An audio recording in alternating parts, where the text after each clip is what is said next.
Mobile. What's good? What's good? What's good, fans? Thank you guys for tuning in to the Voice of the Fans podcast. We got an exciting show today. Give yourself a round of applause. We got an exciting show. Cleveland, we have to start. We have to start off of last week's show, fans. I was a little excited about what happened and what I saw on the field last week. And I was just, I showed you guys clips and I broke the rules and I had to show you guys the highlights. And Cleveland said I was just I was hyping up Saquon Barkley a little bit too much. So I challenged Cleveland and I challenged our fans. I don't know who chimed in. I don't know if you guys supported Cleveland on this mission. I don't know if you guys reached out to Cleveland and try to send them some clips or send them some tapes, or I don't know how this went. But I have to start the show, Cleveland, before we get into our introductions and the new video I have for you guys. Cleveland, did you find any footage of an NFL running back? You mentioned Adrian Peterson. You mentioned Barry Sanders. Did you find any footage whatsoever of someone making a more spectacular play than what Saquon Barkley did last week? Cameron, it really all comes down to your definition of sensational. I gave some examples of players that have done more exceptional things, but I cannot find the footage. I'm so sorry, fans. There we go. Yes. There we go right there. There we go right there. Now I'll leave it alone. I'll leave it alone till we have. The way Cameron is talking about this, I will definitely dig a little bit deeper and get the. I thought that was a challenge last week. The sharper shovels and long probe. Get the instead of using the 18-inch probe, get the 36-inch long probe. And see what you guys can find, please. See what you and ask for some help. Feel free to ask anybody. I will need both to do this. Fans, thank you guys for tuning into the Voice of the Fans podcast. Fans, I just have you know, it has reached little sweater weather down here in Birmingham area. It's a little chilly this week, Cleveland. The high today was 71. It was a little different, a little bit more moisture in the air and everything. So I got on, old school Sonic sweatshirt, Cleveland. How's the weather? What's the weather like up there? Horrible, Cameron. It is rainy and cold and windy and blistery. Ooh, sorry to hear that. All those things, yeah. Sorry to hear that, man. Well, fans, as you know, we got a lot to talk about this week. Well, if you didn't know, we got a lot to talk about this week. We're going to get into the NFL conversation. We got some NBA discussions to have. We're going to have a little boxing review and preview. There's also a big UFC fight this weekend, Cleveland. So we're going to get into all that. We got some talk about the Diamond baseball conversation as always. We got our numbers game or this week in history segment, and then got a nice quote to end the show with. But tonight, as I committed to you guys, fans, I did do some editing. I do have a little montage to show you guys. Couple little tweaks here, Cleveland. And I spared Cleveland. I just had Cleveland. I did spare you in your Brock Purdy conversation. I did leave that out. But here we go. We're going to start the show here with a little montage for you guys. Thank you. Am I speaking to right now? Cameron. My name is Cameron. Cam Buford. Hey, it's Peter Rosenberg. I'm hanging on my man Cameron Buford. I'm a golfer fan. There's always room for improvement. I'm more a fan of boxing. Boxing is my main sport. All we want to see every year are the best two mothers getting in the ring and getting on. I got some of this for you. Goodness. For me? Yeah, just for you. Think about it like this: the promoter pays the fighter, the fighter pays the manager. Okay. So the manager works for the fighter, and the fighter works for the promoter. Okay. So you are lifting weights currently? It's not like that. When he said it's easier to score in the NBA versus Europe, did you agree with them? To me, it's easy to score all over the world. Can I finish right now? Do you want me to speak or do you want to conduct the interview and answer for me? Which one? What do you think about this upcoming? Aaron, like I was saying before. Aaron, what has the game of baseball taught you? One of the biggest things being humble. Or can you give a message to the kids to kind of persevere through the false teachings they may be giving? Patience. Okay. Patience. As the show voice of the Oh fan my goodness continues gracious. to I'm in evolve, tears. Come on, you were adding some spice to it. it is strictly banter back and forth between myself and Cameron Buford. I enjoy all of it. The real ones know what's going on, right? Never mind. Go watch the tape. Go watch the tape, and then you tell me if it was all about just a system. You look like a buffoon. Go do your research. Go do your study. I'm not caught up to you guys yet. I do Real, real surprised at that, Ken. Hey, come here. It's okay. It's okay. It's okay. Oh, this guy. That's what's good in sports, man. It's the big Snoop Dogg, man. That's what's good in sport. Thank you for making our voice your choice.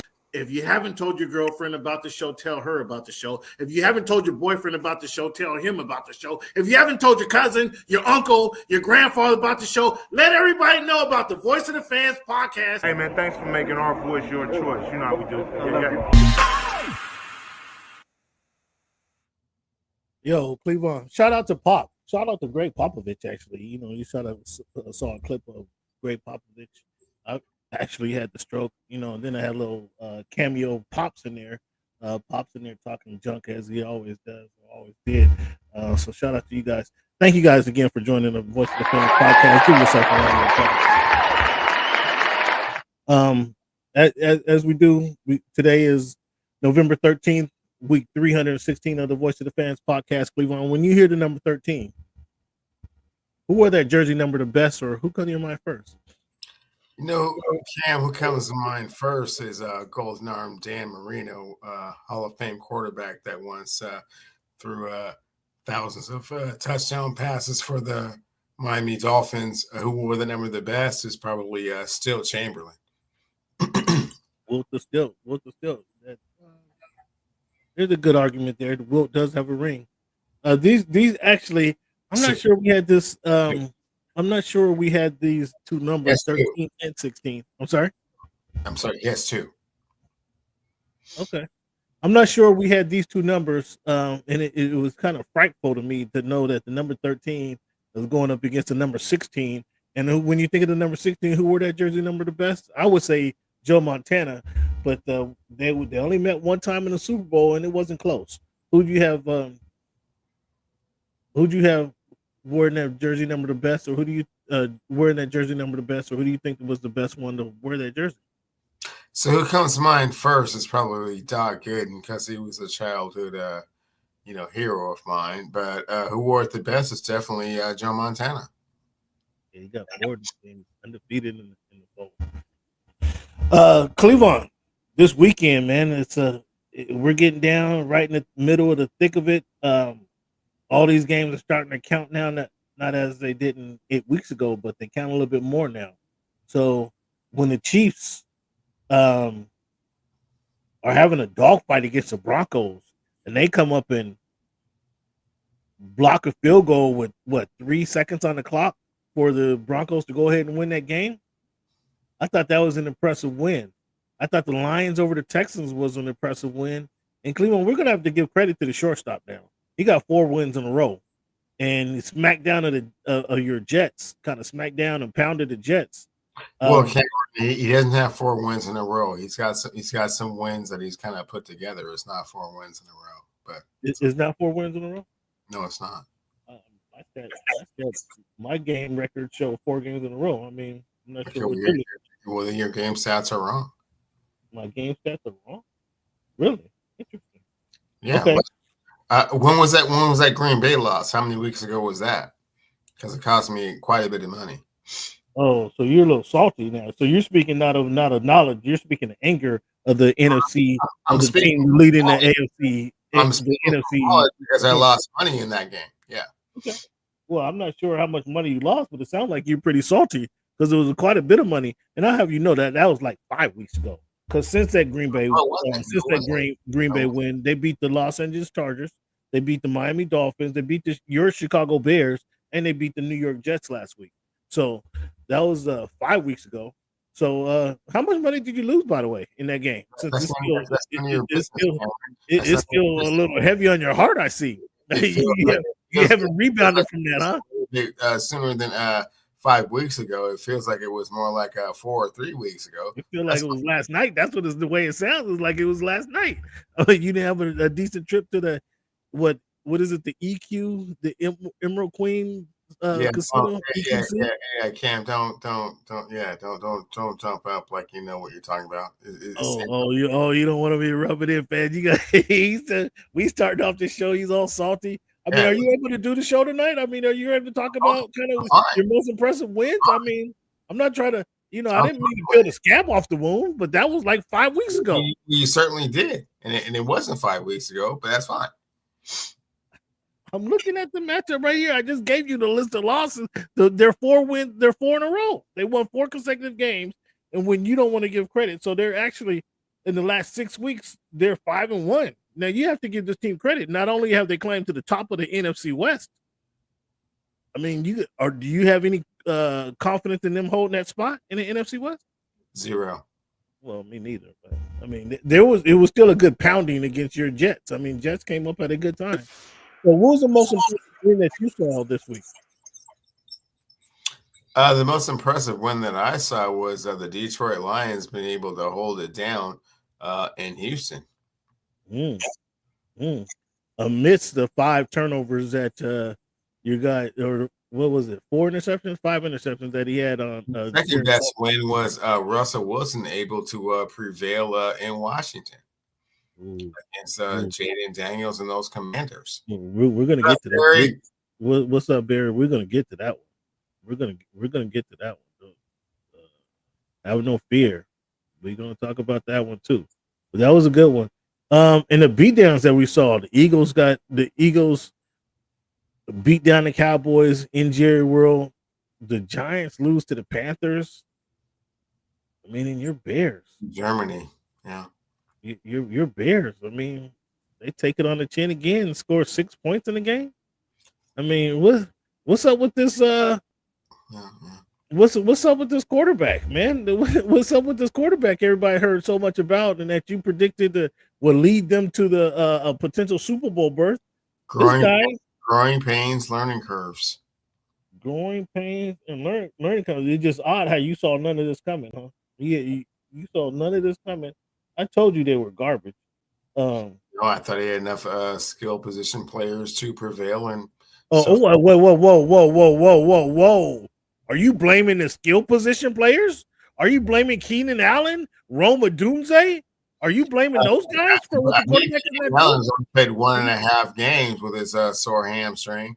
He hasn't really played many games, and when he has played, he looks old. Who is that? Keenan Allen. Man, do you guys hear this? Okay, so you're blaming the talent around Caleb Williams, not Caleb Williams himself. Is this No. I already said that I'm blaming Caleb Williams for the demise of the Chicago Bears, but going into the season, he had plenty of skill position players around him, and the results were supposed to be much greater than they have been. So didn't he have to take the blame for this, for them having being the he has to learn to throw a little bit more anticipation. Prepared rookie in a situation. He needs to learn how to throw a little bit more anticipation. And, fortunately, the no good offensive coordinator that he had previously is gone now. So we'll see where they go from there. But I don't think the head coach is going to be there much longer, but we can address that a little bit later in the show. So everybody is taking blame and getting shrapnel, but the quarterback. This is what I'm hearing from you. I've heard you blame. Do you want to blame the water boy? You want to blame the team doctors? It's a team positions. When you win and lose, you win and lose as a team. So this doesn't sound like very team worthy of you, Mr. Cleveland. You mentioned came out your mouth and said Keenan Allen looks old. What about Roma Dunze? What are you going to say about him? He's coming into you have been showering love all over this guy for the last 6 months. What are you going to say about Roma Dunze? I believe he had like 100 yards last game, did he not? Last game? 5 receptions. Cleveland, we're 10 weeks into the season. I think We're 10 weeks in the season. So, we're 10 weeks in the season, and you're gonna say he had a good game last week. I mean, you can take shots at Caleb and the Bears. That's fine. I'm asking questions. I'm simply asking questions. I can't wait for a couple more weeks. You're taking shots, and again, my prognosis. Can I get my two prognostication for the season was that the Chicago Bears would be in the Super Bowl. They clearly are not going to be in the Super Bowl. Can I get my 2 pounds of rib for Thanksgiving? It's mostly because of Caleb Williams. Because no, you can't get your 2 pounds of ribs right now. What for Thanksgiving? I mean, I give you a couple more weeks. I mean, do we have to wait till they're mathematically eliminated from the playoffs? And that was not the wager, Cameron. It was who was going to be the rookie offensive player of the year. Well, we know that's not happening. That award has not been announced just yet. Oh, so we have to wait till January when the award gets announced. I can't get it for because there are get a holiday meal played. Yeah, there's still 8 more games to be played. Yeah. Oh, you think he can? So you think he can turn it around? You think he's a chance, Cameron? But there's still an outside shot. I mean, he's not even going to catch Bo Nix. Bo Nix is going to be have more votes for the rookie of the year than this guy. Oh, I know that burns you up right there. I know that burns you up.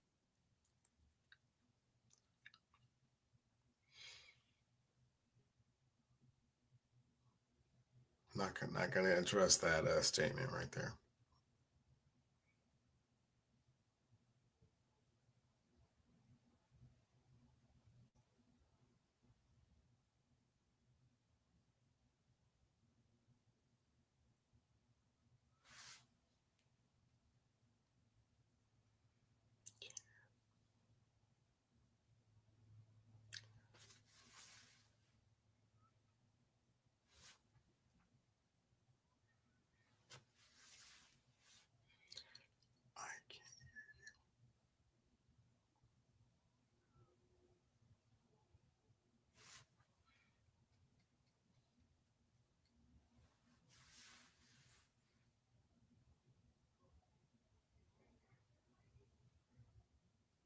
I'm sorry, fans. Last week we had I didn't even mention though, but the Ravens outlasted the Bengals on Thursday Night Football last week. Lamar Jackson did his thing. Joe Burrow came out there and shined. Jamar Chase put up a record number. How many yards did he catch for Cleveland? I'm sure you know the number. Did was 250 something? No, Cameron, I was on the opposite end of getting chased out the room, and I'm not in a position to talk about it. From a fantasy football perspective, which I believe is what you were speaking of, Cameron, because from a regular perspective, no, and it wasn't, anything historic, but yeah, from a fantasy football perspective, it was. So it was a historic weekend for the fantasy football perspective. Cleveland, wasn't it? How many points did the guy put up on you? Because you were playing against him, right? It was 60 plus, yeah. Oh, 60 plus. I mean that might go down. Cameron, but fortunately, I'm still in first place in this. Are you? We're going to look at that later on. Yeah. No. I still that's right now. Rhetoric. That's a fact. I'm still in first. We'll take a look at that, and I'm interested to get your feedback. But nonetheless, Cleveland, who's having a better season, Lamar Jackson or Joe Burrow? Maybe let me take that back. Let me not ask who's having a better season. Let me ask, if you could start your team on Sunday, who would you call first, Lamar Jackson or Joe Burrow? And you're looking for a quarterback. If my team had some talented wide receivers, I'm starting my team with Joe Burrow. If my team had some pedestrian receivers, Lamar Jackson. You know what the pedestrian receivers look like, don't you? You know exactly what the pedestrian receivers look like. Are you going Justin Jefferson or Jamar Chase? Which direction are you going? If you need to upgrade your receivers on your football team, you upgrade your pedestrian receiving core. Who are you going with? I'm going with 7-Eleven. I'm going with Jamar. So that game was a close game. The Ravens and the Bengals. It came down to the Bengals. They could have scored, kicked the field goal, and going and extra point into overtime, or the extra point. Well, kick the field goal for the extra point and go into overtime. They decided to go for 2 and try to win the game right there. Good decision, bad decision. Bad decision. Bad decision to go for 2. Why do you say that? Because once you miss, the game's over. If you kick the field goal, if you kick the extra point, They're going to overtime. There's a chance it goes in overtime, and it's up to a coin flip, and we'll go from there. You miss a coin flip, you may not see the ball again. May not, but if you go into a field goal, you still have a chance. You just can't let them score a touchdown. That's the Bengals D. Have you seen that D? Did you watch that game on Thursday? I did. The Bengals D is not great, but yeah. So you say let's trust the Bengals D. Here's the thing that like you and everyone else is saying. It's like, oh, go for the 2, and if you get the 2, you win the game. No, you get the 2, you're up by 1 point. But there's 30 seconds. There's less than it's under 30 seconds to go in the game. Okay, well, hey man. So I mean, unless you give away a kickoff return, I mean, chances you're in the we saw the week before what Jaden Daniels was able to do, right? Oh, who did you say? Jaden Daniels. Like fluke things happen. Oh, the rookie of the year guy? That kid? The Chiefs get a last-second field goal. I mean, Bo Nix did what you wanted to do. Get the ball with 4 minutes to go in the game. You have you're down by 1. They're driving, so you want to hold the ball as long as you can. You want to get into field goal range, bleed the clock against the back-to-back defending the Super Bowl champions. Kick your field goal and go home with the W. Bo Nix ran the ball effectively, threw the ball effectively, got him in field goal range, and to get the field goal blocked. I've been telling you now, this is the Chiefs are now 9-0. I've been telling you since week 1 that the Chiefs are going to three-peat. Do you have any more confidence in the Chiefs three-peating after that bizarre win? Well, a quick correction, Cameron. The Chiefs didn't hit the game-winning field goal; they blocked. That's what I said. They blocked it. That's not what you said. Bo Nix drove his team down there. Okay. He got a field goal blocked. Just trying to for clarification for the fans. Thank you. Yeah, but it was a flukish victory. Flukish victory. It's a flukish victory when you block the game-winning field goal on the last play of the game. Yeah, that's a fluke because field goals typically are not blocked. How often are field goals blocked, Cameron? Like less than 1% of the time? No. You're absolutely correct. They're not blocked. Okay, but when I say it was a flukish play? Because we have 2 months of evidence of this team winning and winning with the running game. They win in dramatic fashion. But hey, and the game came down to the last play, and they blocked a game-winning field goal. That's unusual. So unusual, it happens less than 1% of the time. The team is 9-0. They are. The Kansas City Chiefs are 9-0. Does this not give you some things happen within a season that tell you, things are certainly going their way? Things are certain. The ball is always seeming to bounce their way. For the first 9 and 10 weeks of the season, yeah, but that's not sustainable or replicatable. Once they get into the playoffs, they're not going to be blocking game-winning field goals. I promise you. So the team is now 9-0, and you're saying this is not sustainable. Is this what you're telling the fans? That is exactly what I'm saying. Yes, winning games in this dramatic fashion is not sustainable. Of course, fans, Cameron thinks that the Kansas City Chiefs are just going to come out and block game-winning field goals like every other game, apparently. I didn't predict to block the field goal. What I'm saying is this team is just finds different ways to win. every game now. Patrick Mahomes, the best quarterback on earth, is having his worst season. But if the different ways to win includes blocking game-winning field goals from 30 yards out, wild punt returns over and over again. Wild punt returns and in opportune moments that help them kick a field goal to win games, which you saw a couple weeks ago. Like they just keep winning in different fashion. They're winning with their defense, shutting other teams down. They have Patrick Mahomes. Just not seeing the holes, just not seeing the weaknesses. That's okay, Cameron. The team is 9-0. I mean, what it mean? They certainly are. Is that a legitimate win for you last week? That is a W on the score sheet. However you want to call it, fluky, you want to call it legitimate, it's a W. You can't call it fluky? You can call it what you want, but at the end of the day, it goes down as a W. You a direct question. You can't call that fluky? Again, you can call it whatever you want, but when we get to our picks, you're going to see that I picked the Kansas City Chiefs.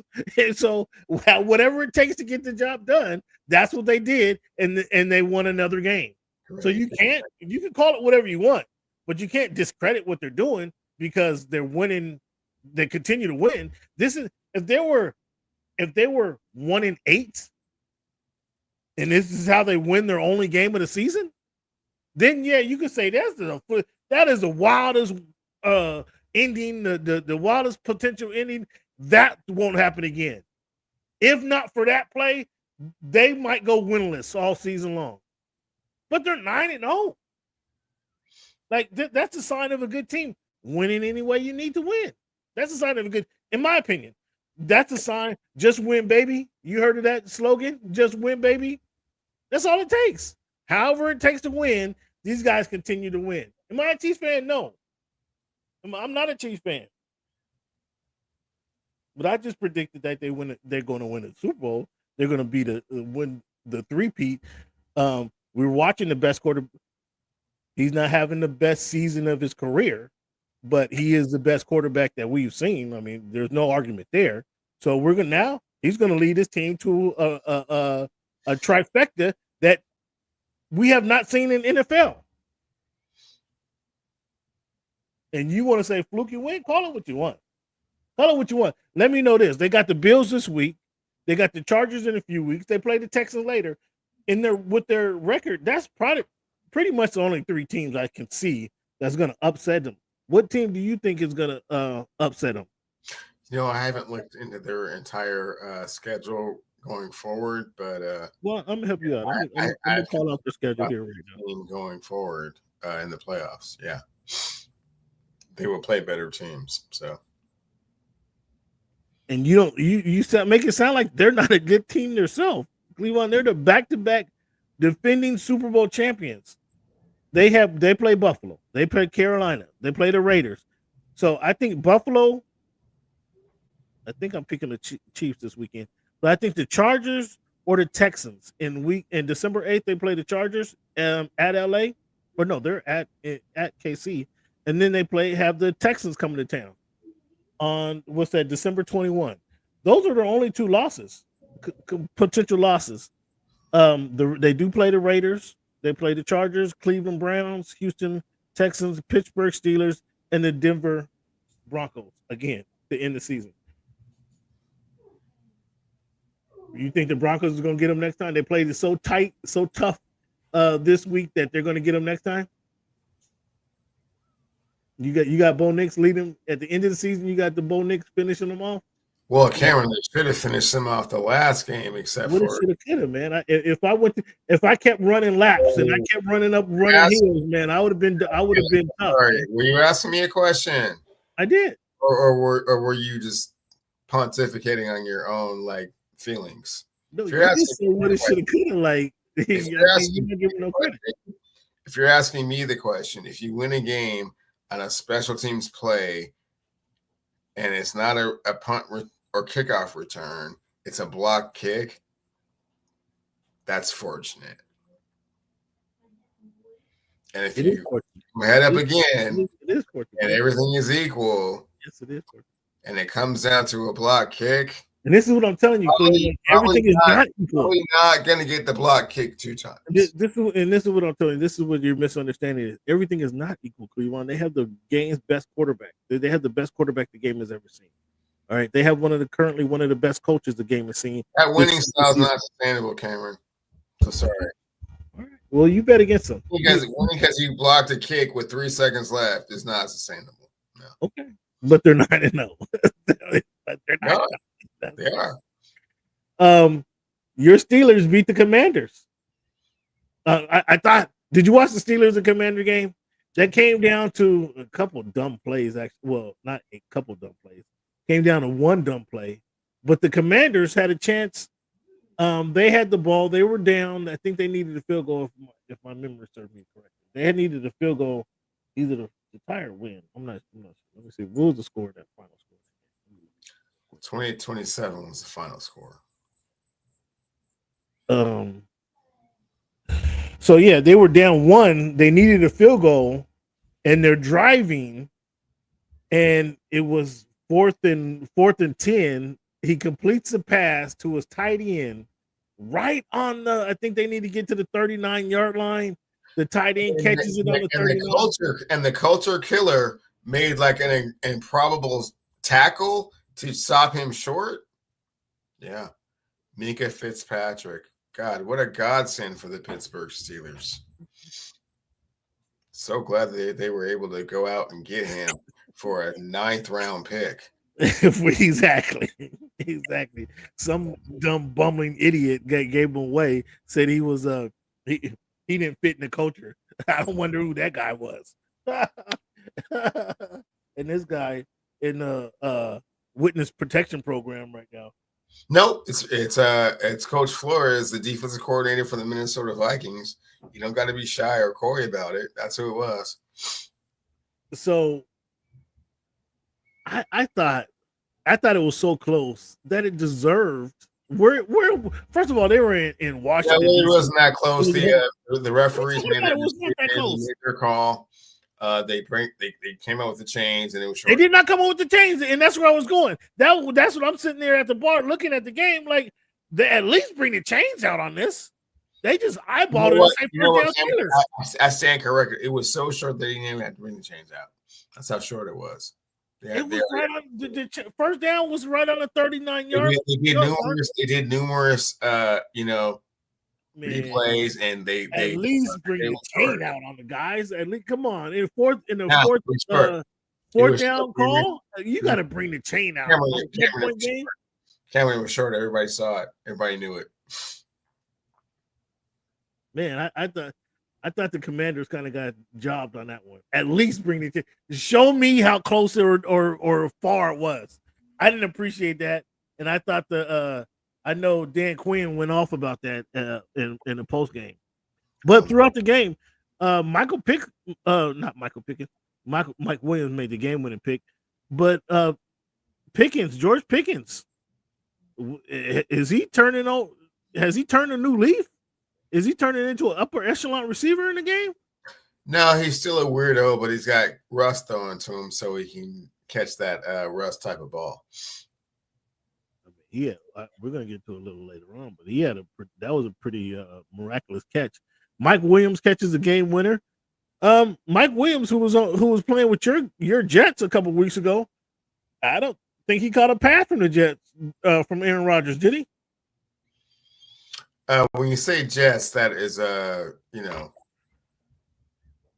the Saleh era. Anything after the Saleh era is not really my squad to roll with. So.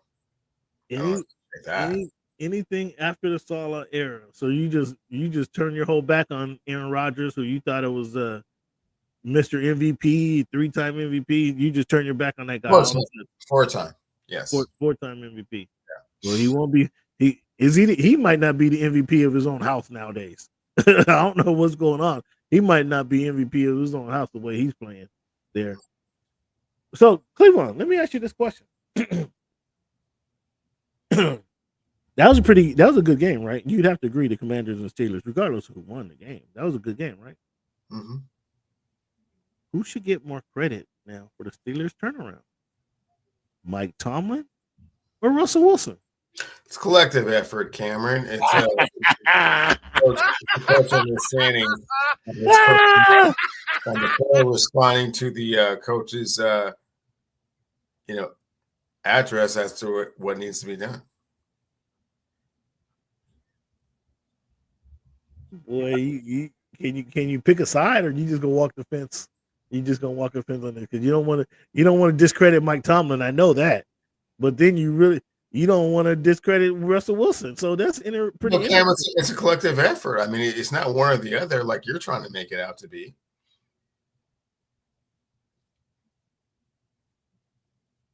Is it a collective effort in Dallas? As Micah Parsons, your guy, Micah Podcast Parsons come back, and then after the game, after they get waxed by the Eagles, he says Mike McCarthy can go on and coach wherever he wants to go or do whatever he wants to do. What's your thoughts on Micah Parsons slamming the coach? Well, I mean, you're kind of doing the social media thing. You're kind of chopping up like the quote into like little snippets and tidbits. He didn't say that. He didn't say the coach can go coach wherever he want to do, wherever he wants to go. He did, but it was in relation to how he felt about things. And he said, with regards to Mike McCarthy being the coach, that's above my pay grade. Oh, and here you go. That is that I now you're trying to justify it. So he did say though that Mike McCarthy can go coach wherever he wants to go coach. He did say that though, that part. He did say that part after saying that he really feels bad for the veteran players on the team, Zach Martin in particular, that have, given their heart and soul to the Cowboys. And, he was hoping to kind of win the Super Bowl for them or kind of at least get them to the, the brink of that. And that those players don't have any, any runway. They're done. But Mike McCarthy can, most likely coach somewhere else eventually again, and probably will. So, yeah, he feels more remorse for this season for the players than the coach. So you're totally okay with Micah Parsons spouting off out the mouth in the post-game presser? Yeah, everybody's frustrated over there in D-Town, and it's only going to get worse. I mean, they're going to get the 2 or 3 pick. So CD says he lost the ball in the glare from the sunlight. Yeah, and bring the curtains on a stadium. In the stadium. Yeah, it was eerily reminiscent of like you know what I'm saying, like in the crib house when you had to like get the curtains to cover up all of the banners. I don't know what you're talking about. This is just to cover up the sun. So like at exactly 6:13 in the evening on in November, yeah, bring the big ass curtain out so you can cover up the sun. Shouldn't there be curtains in Jerry World? Shouldn't there be curtains in Jerry World? I mean, shouldn't they be able to hit? I mean, Jerry World, they should be able to push a button and have the tent to darken the windows. Shouldn't that happen? Shouldn't that be available? The receiver that I pay $30 million a year be able to catch the ball at midnight in the dark in a dark ass room. I don't care what's going on out there. Catch the football. Oh, now it's all on the receiver. Yeah, now he could have eyesight shining in his eyes. You still want him to catch the ball.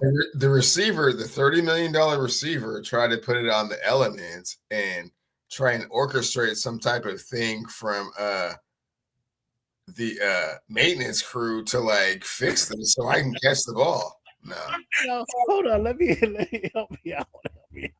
Help me out on this one. How come you're willing to you're willing to accept the defensive line or the defensive lineman, outside lineman, whatever you want to call him, whatever position he plays? You're okay with him spouting off the mouth, even though he's played 3 games out of a 9-week season. You want to let him spout off the mouth, but when the receiver says, I couldn't see the ball because of the glare from the windows that are not covered. Why you now you're saying that like that's BS? Completely and totally, yeah. My goodness gracious. My goodness gracious. So will there be changes? I mean, we're probably pretty much assume that there'll be changes in the Cowboys, whoever's walking up and down the sidelines. You have any suggestions for who should be walking the sidelines there? You already know who it's going to be, Cameron. If we're going to get into the who's going to, the coaching carousel, you already know who's going to coach the Cowboys next year. I'm not sure. I'm not sure. I do. Jimmy coming back? You're 100% sure. Jimmy coming back? No. So are we saying? I mean, so why don't they just put Trey Lance in the game and do the tankathon? That's not the question that you asked. You already know who's going to coach the team next year. Who are you talking about? Why don't you enlighten the fans? Because I don't know. Why don't you enlighten the fans, Cameron? I have no idea. I'm asking you. I don't know. I'm not really. Why are you playing this cat and mouse game? You know how Jerry does. You know how Jerry gets down. You know who's going to coach this team next year? Jimmy coming back? I mean, or are they going to go back to Barry Switzer? I mean, are they going to Barry Switzer? Who's going to coach this team? Excuse me. Coach Belichick will be coaching the Dallas Cowboys next year. Coach Belichick, he said, is going to be coaching the Dallas. I hadn't heard that one. Why they got Belichick on the sideline this year? Why didn't he give him the job this season? Well, they won't make that mistake again. He will be coaching the team next year. Do you think Coach Belichick is good? You think he's gonna appreciate the owner second guessing all the decisions he's making every game, every week to the media? Yeah. You think he's gonna be okay with that? Yeah, because he's had an opportunity to sit out a season, which hasn't happened in like 40 years. And like, I don't really like just talking about the game. I would really rather have my imprint on the game. And yeah, that dude, me and him are like the same age and we talk the same language and stuff. And yeah, he likes the young girls. I like the young girls. It's cool. There's some kindred spirit there, huh? Kindred spirit. Okay. And he's already hired his mentor previously. So yeah. We'll see how that goes over. I don't think that's gonna go over like a turd in a cereal bowl, but we'll see how that works. We talked a little bit about the Bears earlier. You mentioned that the OC was fired. Should Caleb be benched though? Do you bench Caleb? Just let him take a deep breath. Let him see the game from a different angle. Let him kind of gather his thoughts, gather his wits about him. Do you bench him? Hard to say. It's not a good look when what's the word? Players that want to remain anonymous come to the coach and say, anonymous players, huh? Yeah, will you please replace the starting quarterback? That's not a good look. Yeah. So, and we all know. Not only did the coach lose the locker room, now you got his teammates losing confidence in him. Yeah, and we all know that Caleb is a fairly sensitive dude, so I'm not quite sure how it's gonna play out. But so they can't even go talk to him. They say, "Yo, Caleb, let's do this. Why don't you do this a little differently, Caleb? You should focus in things on here." They can't even go talk to dude. No, they probably can do that part of it, the X's and O's, yeah. But when players are coming up saying like, "Hey, I don't want that person to be the starting quarterback. Can you replace him? I'm asking you as a favor," and then they won't say who they are, then he's looking all around the locker room like, who doesn't want me to be the starting quarterback? And it's got to be a lot of insecurity and anxiety, and again, he's a sensitive dude, so his mom's not there in the stadium, so he can go cry on their shoulder. Ooh. Oh, wow, this is a tough look. I didn't get all the way to his mom, but okay. I mean, I did. You know what happened in USC? No, cut that out. Yeah, when they lost a game and he ran to the sideline, he ran to the to the stands. Yeah, like that's an example of him being a little bit sensitive. Yeah, okay, I'll give you that. I'm saying I'm not talking disparaging his mom. I'm just saying him after a Well, loss. you're talking about his mom, his family. That's what I'm saying. That's he goes jumps in his mom's shoulder and try to absolutely talk about his mom, his family, and plus he's playing in the third largest city in America. I mean, it's hard. I mean, well, the sports fans there are kind of questionable. Haven't been to Chicago. It's kind of questionable sports fans in Chicago. I can speak from experience. Cleveland made that. They didn't have your one show on that one time. The whole they did. Hey, that's what it is. You base things off your experience, right?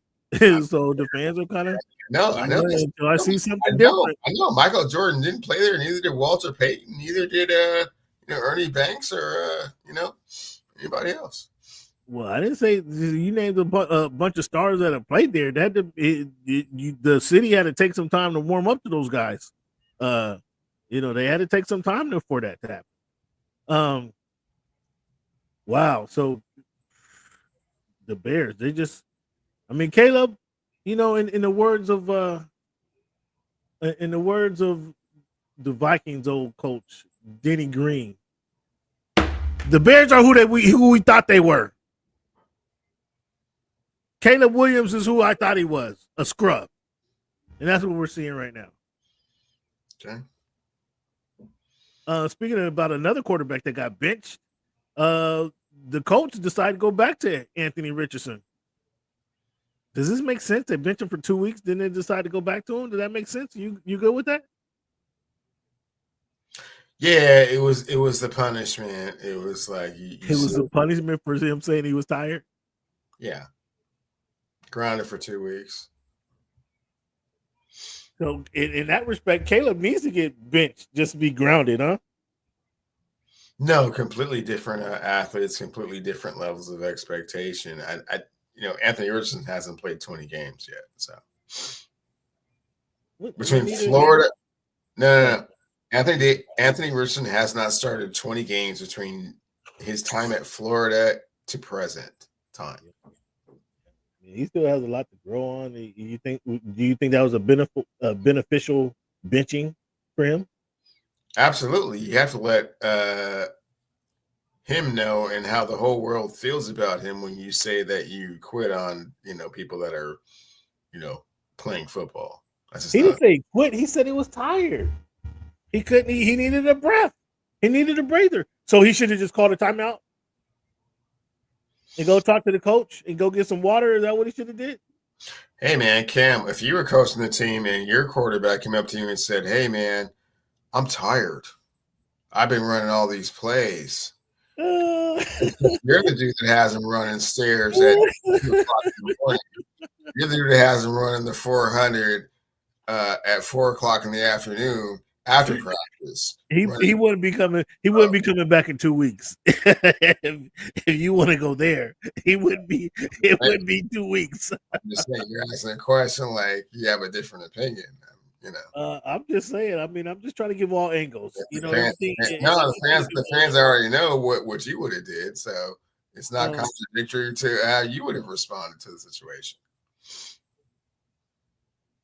Deion Sanders grabs the throat of the long snapper and going and simultaneously smacks the kicker after he misses three field goals and puts him in a tough situation.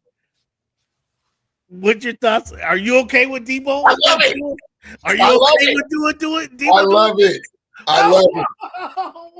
Wait. I love it. Wait. I love it. But you don't want to. You're reluctant to sit the quarterback down, but when the wide receiver goes after the long snapper and the kicker, you're saying you're over there applauding it. You get your act together. Good. I didn't have to do that. Is that what you're saying? I didn't have to do that on public airwaves. After the third one, yeah, I'm irate. So Shanahan. So there were no repercussions from Shanahan on the bus ride home to back to say. Nope. I can't believe this. I cannot believe this. I can't believe there were no repercussions whatsoever. Some things are handled in-house. You want to lose the trust of Debo, or you want to lose the trust of Jake Moody that has missed 3 field goals? Ooh, inside of 40 yards, inside of 50 yards. I think 2 of them were like 37, 42. Oh, my goodness. Well, good thing he came back and won one. Does he get a game ball for coming back and winning a game? Oh, he missed the one in the Super Bowl. You think Debo ain't forgot about that one? Ooh. Like, you're not just gonna ruin my legacy over and over and over again, man. This is too much. No. Cleveland, this is funny. Cleveland says he has no problem with his wide receiver going after the long snapper and the kicker. Shankopotamus? Oh no, you're not gonna be the enemy. And I am sacrificing my life and limb every play. Do you think so? When it's 23-20 and Brock Purdy is on the verge of a comeback, and this, they have to go and kick another 25-yarder. Do you think this kicker is going to be confident or scared when he runs out there to the tee it up for the field goal? Scared. I guess they say scared money don't make no money, huh? Oh, well, I mean, he knows what's up, man. I mean, hey, he might not get a ride back to the facilities. He can't ride the team bus or get on the team plane, huh? Because clearly Shanahan don't got his back. Clearly, in the words of Cleveland, clearly Shanahan's gonna be sitting up in the front of the bus, and whatever goes on behind him is fair game. Does Shanahan say, "Come sit next to me"? He's not going to befriend someone that's missed 3 field goals. I'm talking about next time. Your number one receiver is ready to kill him? No. Oh, my goodness. That's not come sit next to me time. I mean, you got to protect him somehow. I will, hire somebody to watch you, but come sit next to me. Oh, boy. You can't come sit next to me. You got Isaiah Pacheco returns to practice this week. Yeah. Gives those Chiefs another weapon. Sure they got Kareem Hunt. Now they get another hard runner, tough guy to tackle. Mm-hmm. Is this good or bad for the Chiefs? It's great for the Chiefs. Oh, well, excuse me. Is this good or bad for the AFC? That's bad for the AFC. They get another weapon. Okay. Yeah, this is what I'm telling you. You try not to say the Chiefs are in a position to three-peat. I mean, the quarterback is playing the worst he's ever played. This is not, you can't bank on the quarterback just having bad game week 10, 11, 12, 13, 14, 15. You can't bank on that. Now he got another weapon to come back. Telling you, it's a tough road to go for the AFC.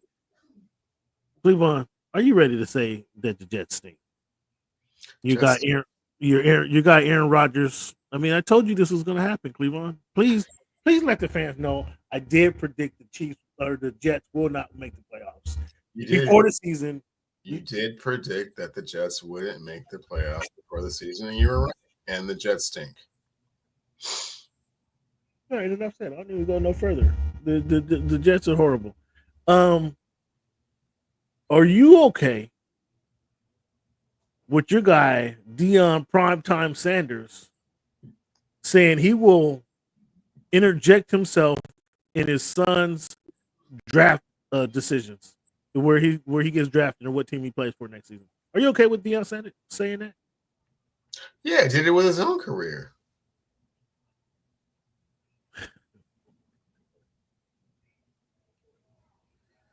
Quote unquote, I told the Lions that if they drafted me, they would have to offer me so much money. Quote, Cameron, they would have to put me on layaway. And guess what the Detroit Lions didn't do? They didn't draft Deion Sanders. Well, I mean, Detroit was they weren't the Detroit Lions we know today. Let's put it like that. Okay, but no. That wasn't your question. The question was, do I have a problem with him interjecting? And I said no. That's what he's done he did it with his own career. So why wouldn't he do it with his son's career? He's not gonna let Shedeur go to the Carolina Panthers, bro. That's just not gonna be a thing. And that's kind of what he's saying.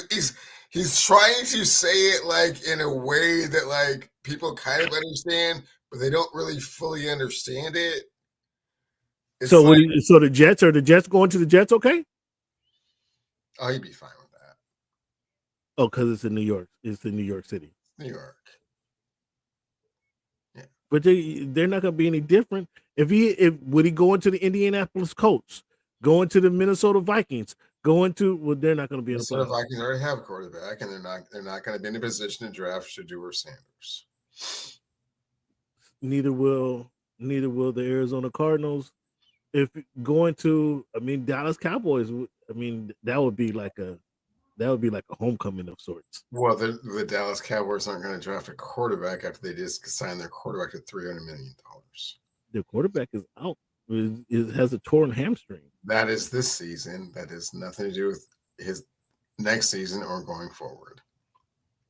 So if you were Jerry Jones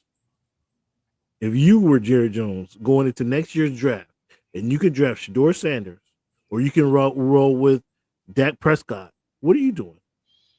You roll with Dak Prescott. You're rolling with Dak Prescott for real? Yeah.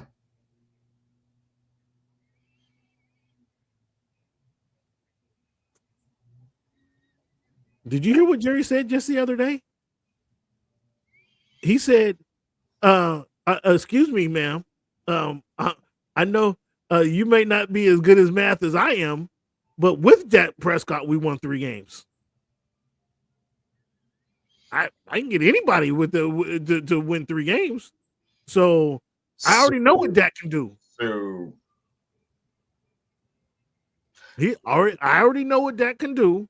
With Dak Prescott, we won 3 games. From a logical perspective, you have a quarterback that you're paying $60 million a year. Drafting another quarterback is not a good idea. Come on, you know those NFL. Yeah. That being said, if you want to go all Woody Johnson on him, well, then you have to trade Dak Prescott for two second rounders and a third rounder. Go right ahead. At that point, it's if you have the option or if you have the option of the and then you would be expecting Shedeur Sanders to be the savior to do what Dak Prescott could never do. Like next year. What's your confidence in Dak Prescott, Cleveland? Sound like you're pretty high. You sound like you have Dak Prescott as a top 5 quarterback in the NFL. No. Top 10.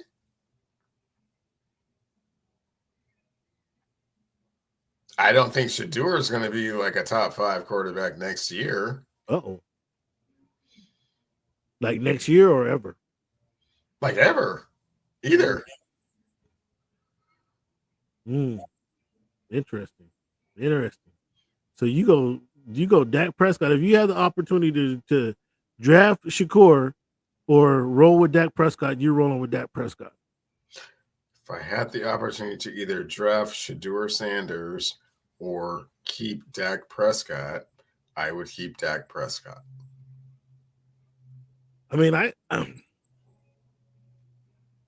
Cleveland, the Dallas Cowboys are in a unique situation. They're in a pickle. And because there is a salary cap, Dak Prescott and the wide receiver account for like 49% of their salary cap.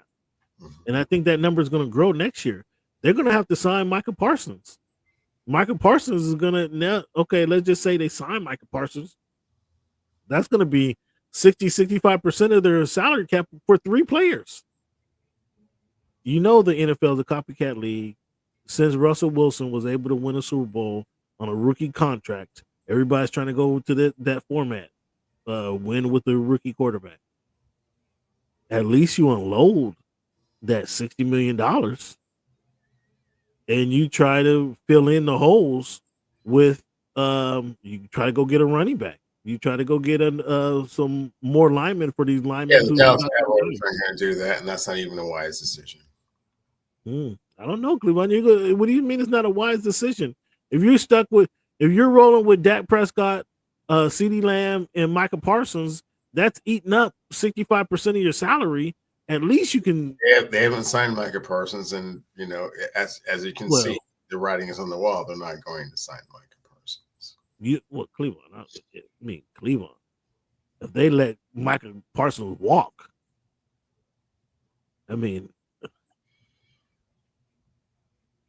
everybody but my Miami Dolphins should be going after Micah Parsons. And I think. Well, stand in line. He's walking.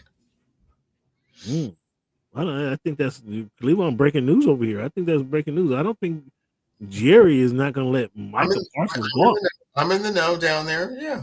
Oh, you got feet on the ground. You got ears to the ground down there. Okay. Well, me and the playmaker. We chat off and on. So is playmaker in line for that job? You mentioned earlier in the season. I didn't know this is where you were going with it, but you mentioned the playmaker is not going to be in Colorado much longer. No, the playmaker is Michael Irvin, who's what I was talking about. Me. Yeah. Deion Sanders is he's going to be in Colorado or perhaps Florida State next year, but he's not coming to the. So the rumors of LSU going after Deion Sanders, were you not buying that, or you just thought that was kind of fake news? I think the buyout is a little bit higher for Brian Kelly than it is for Norvell. Either one of those schools. LSU. You think money's a problem in the Bayou? In Baton Rouge, you think money's an issue down there? I think it's better fit in Tallahassee than he is in Baton Rouge. Well, you might be right. That's closer to home. He's a Florida kid, but they didn't sign him when he wanted to go there.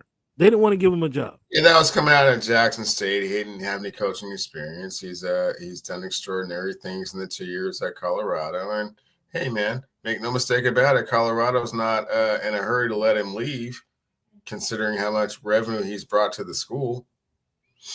Right, but I don't think Florida State. He wanted to go to Florida State, leaving Jackson, and they didn't want him. They essentially turned their back on him. But they've changed their minds, and they're allowed to do that, Cameron. Yeah, they're allowed to do that, but at the same time, he's allowed to say, "No, I'm good." Patch up and hurt feelings, because because once you go wherever you're going to go, you will not be bringing Travis Hunter and Shedeur Sanders with you. So you're gonna have to do this all organically over again, and it's going to be a little bit more of a challenge. I would suggest. Whoa! Hold on. You think Deion Sanders is going to have an issue recruiting? Not recruiting, the talent and how it plays out on the field. Make no mistake about it.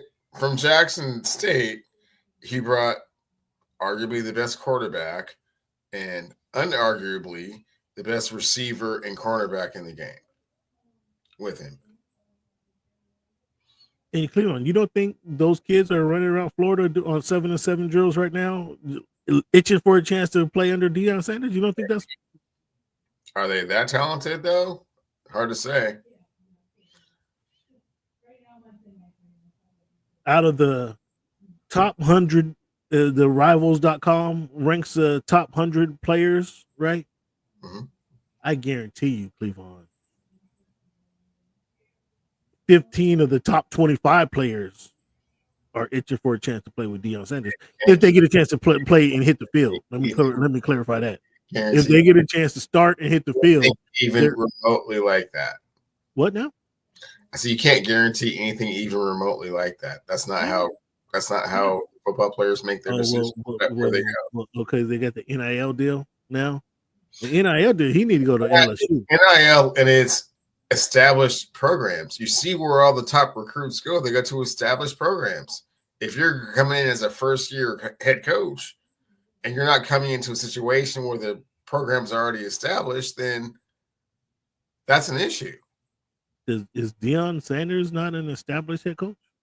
No, he's not.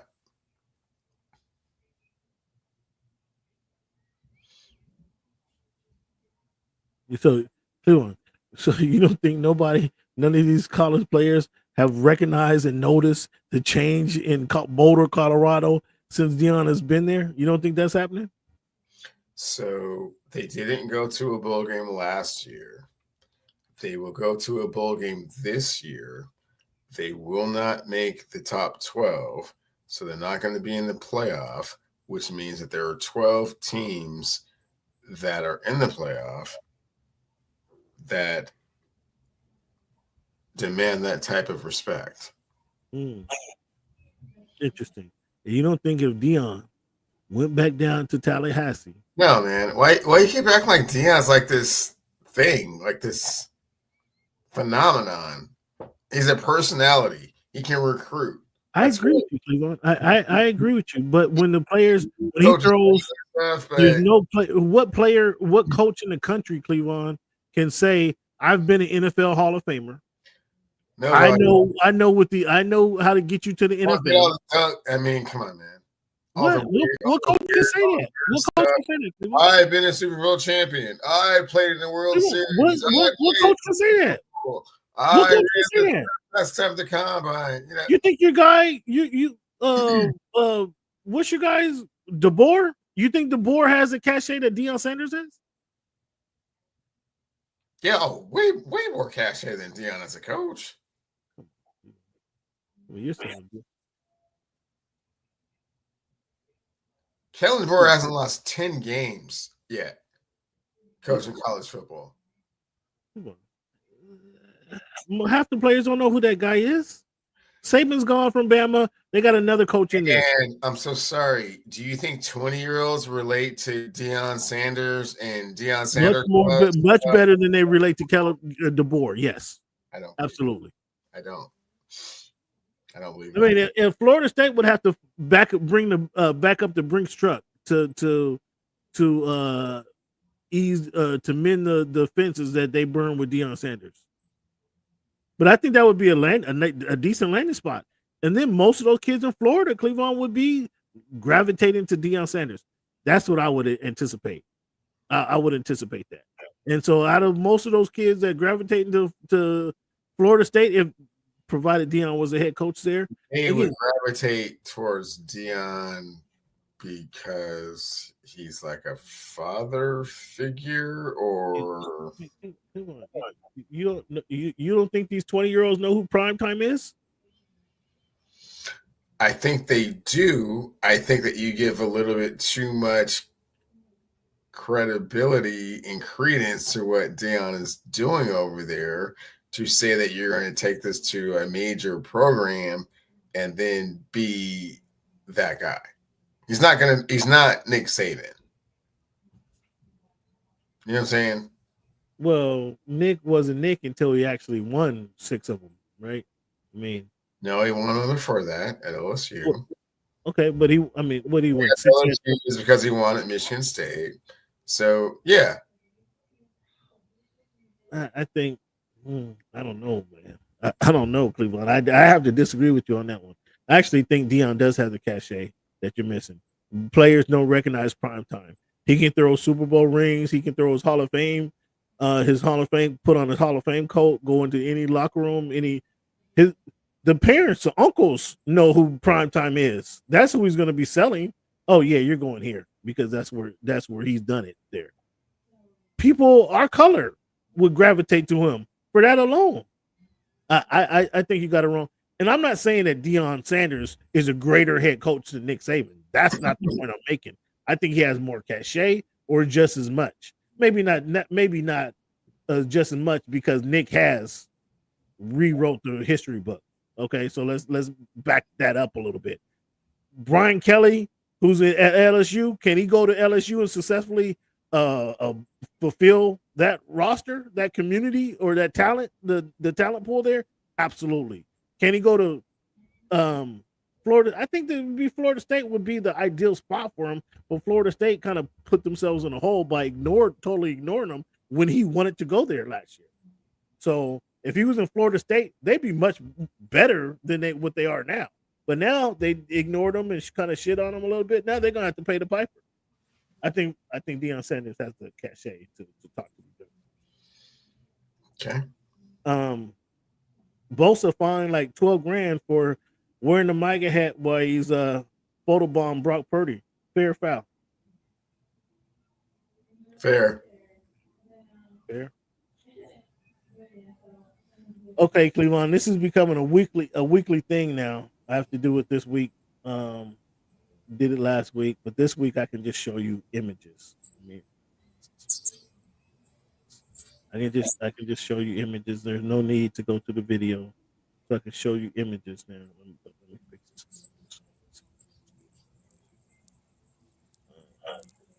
Okay. Baker has been gritty. What you're looking at? Did you see the move with Baker? Stiff arming Bosa, and a lot of quarterbacks would just go down in this situation, protect themselves, if you will. Baker stiff armed him and held him off, and actually got the ball off. Did you see that play? I did. Pretty impressive, wasn't it? It was, and hats off to Baker and the Bucs and even Todd Bowles, man. Without their top two receivers, man, they're playing these top teams. They're playing gritty, man. They're taking them to the limit. Yeah.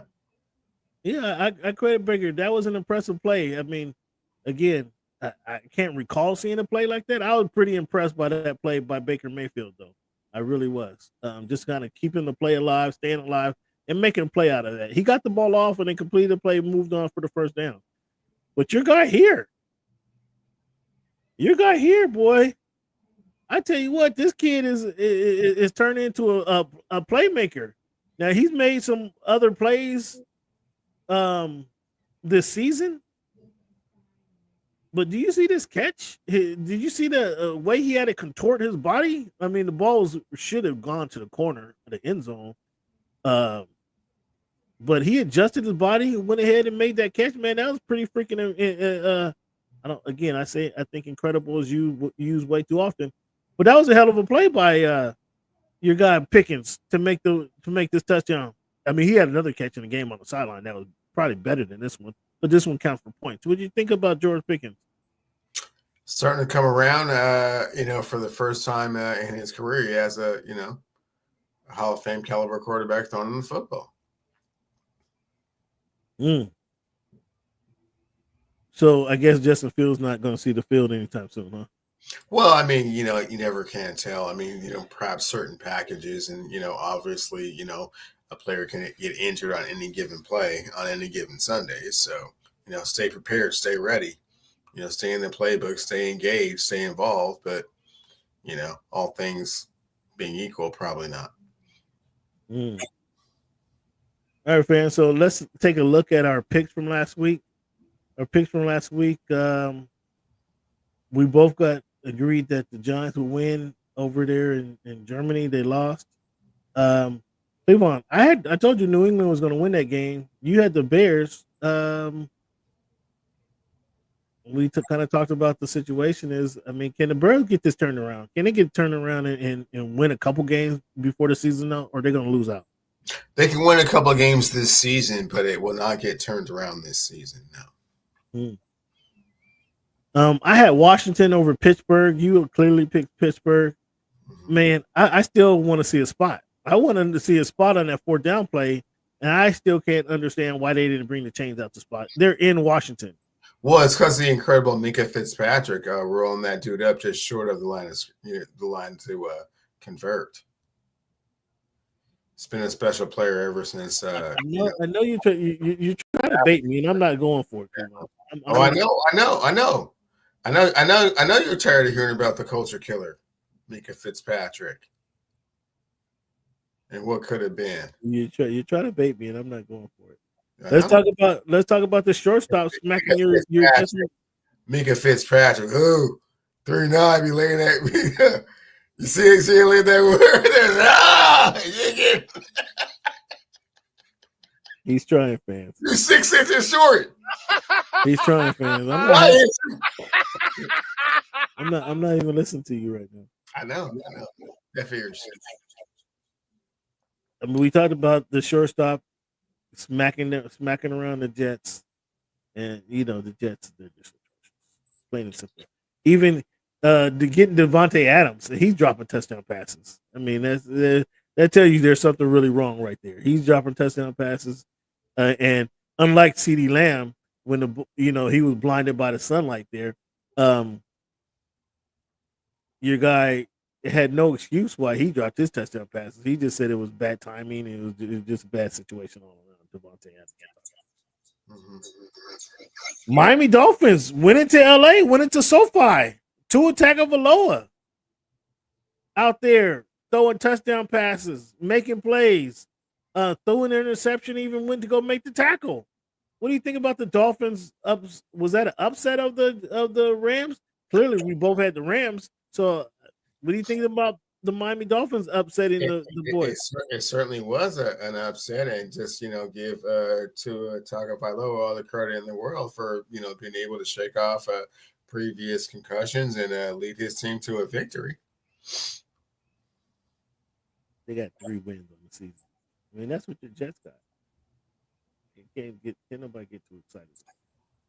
But what I will get excited about is I'm right here at the 70% mark, just a little bit below the 70% mark. If we're rounding up, I got 70%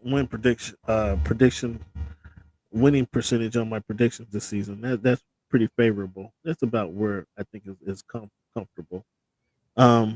Picks against the spread. We both were 2 or 3. Both had 60%. And I'm even winning that category on the year. I'm at 56%. I got to get that up. But as long as I stay, when the dog is chasing you, Cleveland, what do they say? You don't have to be the fastest guy out there, right? But just be faster than the other guys, right? And so here I am. I'm not the best out there, but just better than the other bums in the making picks here to keep my percentage up. My confidence picks. Oh, look at that. Another perfect season. I think I'm another perfect week. I think I'm 4 the past 5 weeks. I think I got a perfect number, Cleveland. How about you? Oh, well, no, not so perfect there. Not so perfect right there. On the year, 75%. Cleveland just a little bit behind, but nonetheless, you are behind. For this week, Cleveland, let's talk about what we got going on this week. For this week, can you see this still? You good? For this week, I got Philly. I think Philly's going to win that game. You got Washington. Why are you going with Washington in this game? I think Philly's gotten a little overconfident playing some inferior opponents, and here come the Commanders. I got Green Bay. We both have Detroit. I'll just get to the game we actually disagree on. I got the Atlanta Falcons going to Denver, winning that game. Mm-hmm. You don't like Bo Nix. You don't like Sean Payton. You skipped the game before that. You have the Baltimore Ravens. Oh, I do got the Baltimore Pittsburgh Steelers. I got the Baltimore Ravens. Three River Stadium. Oh, I'm sorry, Heinz Field now. So it's not even Heinz Field. It's not even Heinz Field now. It's something else. Oh, something else after Heinz Field. Wow. Okay. Yeah. Heinz is still the thing in Pittsburgh, but that is Heinz in Pittsburgh is like Starbucks to Seattle. So how they let somebody? They just said enough. I'm not paying that. I'm not paying that ticket. Let somebody else pay that ticket. They still know Heinz. Nonetheless, I got Baltimore, man. Pittsburgh's been on a little run here. I don't think they're as good as their record says they are. The first AFC Central team they play this season. The Baltimore Ravens, if they run the ball, Lamar's playing good football. And no ifs, ands, or buts about it. Lamar's playing good football. I got them winning this game. I just don't think the Pittsburgh Steelers are as good as their record shows. That's why I'm going with the Ravens. Okay. What's your thought process there? I don't think the Ravens travel well. I think they play down to their opponents, and they tend to play with their food and not really. The Steelers. I mean, this is a rivalry. They know who they got. This is not the Bengals. Even so, the Bengals score a lot of points. They put up a lot of points last week. The Pittsburgh not going to put up a lot of points this week. And the Pittsburgh ain't going to go over 21 points, I don't think. Therefore, the Baltimore Ravens, they can score 21 points on 3 drives, giving it to Derrick Henry, right? I mean, I think the Steelers, the Ravens just got too many weapons for the Steelers to kind of focus on. So that we'll see how it goes, though. It'll be a hell of a game, though. That's definitely a game to watch this week for sure. I got the Falcons over the Broncos. The Falcons took a tough one on the L. I think the Broncos, another team. I don't think they're as good. They're playing well. I don't think they're as good as their record shows. Bo Nix is playing. He's not playing terrible football. But in this game, I think the Falcons, they're a little butthurt. They come into this game after taking a smackdown. They're a little butthurt, and I'm gonna say this kind of contradicts what I'm saying about the Steelers. But what Bill Parcells say about your record, about your team? You are who your record says you are. You are who your record says you are. So the Falcons, I think, are better than the Broncos. I'm gonna go with Kirk Cousins over the rookie in this game.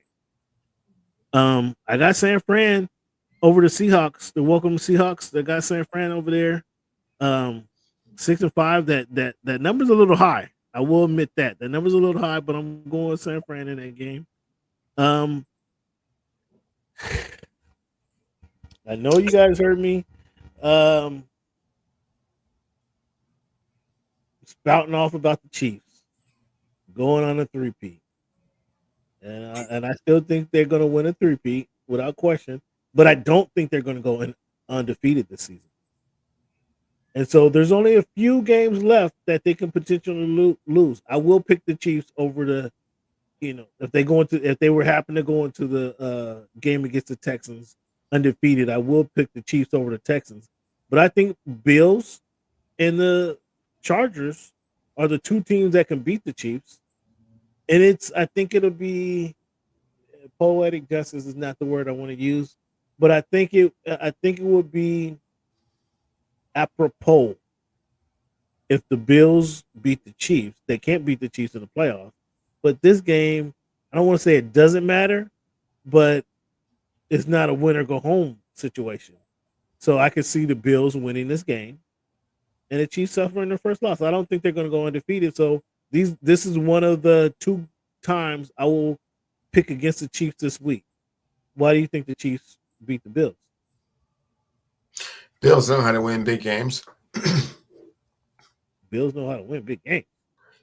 Do not know how to win big games. Oh, got you. Okay. Like I'm saying, so I'm thinking if this was a playoff game, I'd be picking the Chiefs. This not being a playoff game, it's a regular season game. There's a lot of less pressure on this game. I don't think I think the Bills do win this game. It'll be apropos. I doubt this will happen. But if the Bills won this game 28-3 and they met in the playoffs in a few weeks, I would still pick the Chiefs to beat the Bills for the reason you just mentioned. But I think there's not a lot of pressure on this game. So I think the Bills can get this done. Bengals and the Chargers. This should be a high-scoring matchup. I mean, we're not doing over and under, but this should be. What is the over under on this matchup? Let's see. I want to say it's 49.5. Ooh, yeah. See, see what I said? This is a high scoring affair right here. Let me just double check. What will you go? What would you go if it was 49.5? I would go with the over because I think the Chargers will most likely win this game, but they're going to have to score at least 28 points to win it. Over and under 47.5. So you weren't far off. Yeah, I think it's going to be over, man. It might be a 35-31 type of game here. I can see that. I can see that. I can see that happening. But it'll be a good football game. That's not one of the games of the week, but it'll be a good football game worth watching. The Texans, this is traditionally a good football game, the Texans versus the Cowboys, but with the Cowboys looking the way they do, Texans easy. We both agree Minnesota going to win their game against the Titans. My picks against the spread. I took Miami. Miami, and I'm getting points against the Raiders. The way Miami looked on against the Rams and Matt Stafford. I mean, come on, we got after Matt Stafford, handled him pretty easily. They should be able to do that with the who's the quarterback of the Raiders? They haven't decided so far this week. They're still going to wait until. Oh, they're going to wait until game time. Yeah. Are either one of those guys Super Bowl champions? Are either one of those guys college football, national football champions? Yeah. Well, I didn't take it all the way back to college on him. I'm just trying to say. Do they have do they have a winning pedigree? Either one of those guys that might end up in the starting lineup. That's all I'm trying to say. I'm not worried about either one of those. One of them will end up in the starting lineup, but no, they don't have a national championship in college to speak of. Yeah, I'm not worried about either one of those guys. I'm going with ATL over the Broncos. I'm gonna take the spread there. Tennessee Titans. I'm gonna take that. That's a little high. That's a little high for who they're playing. The Vikings. Like the Vikings might win by 3. The way they looked last week. I'm going with them, but the way they look, they're not going to blow these Titans out. The Titans actually have a top 5 defense this season. You want to explain your picks against the spread? Sure thing. Pittsburgh at home. I think they can lose by no less than a field goal. The Commanders. Was it 3 when I put it on here? Okay. Moved up to 3.5. I think the Commanders can stay within a field goal. And the other game, I think that the Dallas Cowboys are about to make Jerry Jones have to take an emergency trip to ICU here any day now. Well, he's about to have a heart attack, huh? He's about to have a heart attack. Yeah. Ooh. I shouldn't say that on the show. So, for Cowboys fans, I'm so sorry. I am being somewhat sarcastic in what I'm saying, but wow, I think that the Cowboys are bad enough that the Houston Texans will beat them bad enough that it could be a cause for concern. Not wishing anything bad on anyone. Yeah, certainly. We get you. It's a sports show. It's all in fun. Jerry Jones is the owner of the most valuable franchise. You don't have to justify your pick, man. You don't have to justify your pick. That's not my pick. I'm just saying. Cowboy fans coming after you or something? No, I'm just saying. I said some things that were somewhat, derogatory. Like, hey, man, this might lead to him having health issues, and I just, Hey, that's part of the business, man. It's 2024, man. It's 2024, man. You gotta cover your bases. I'm just saying. I wasn't trying to be all rude like that. Okay. I don't know. You keep bringing up Micah Parsons, Mika Fitzpatrick. I kind of feel differently. Mika Fitzpatrick. I mean, that's a totally different deal. I mean, you see the way he stopped that dude? Oh, see, see how you say the game, say the season. See how you do. Say everything. See how you do.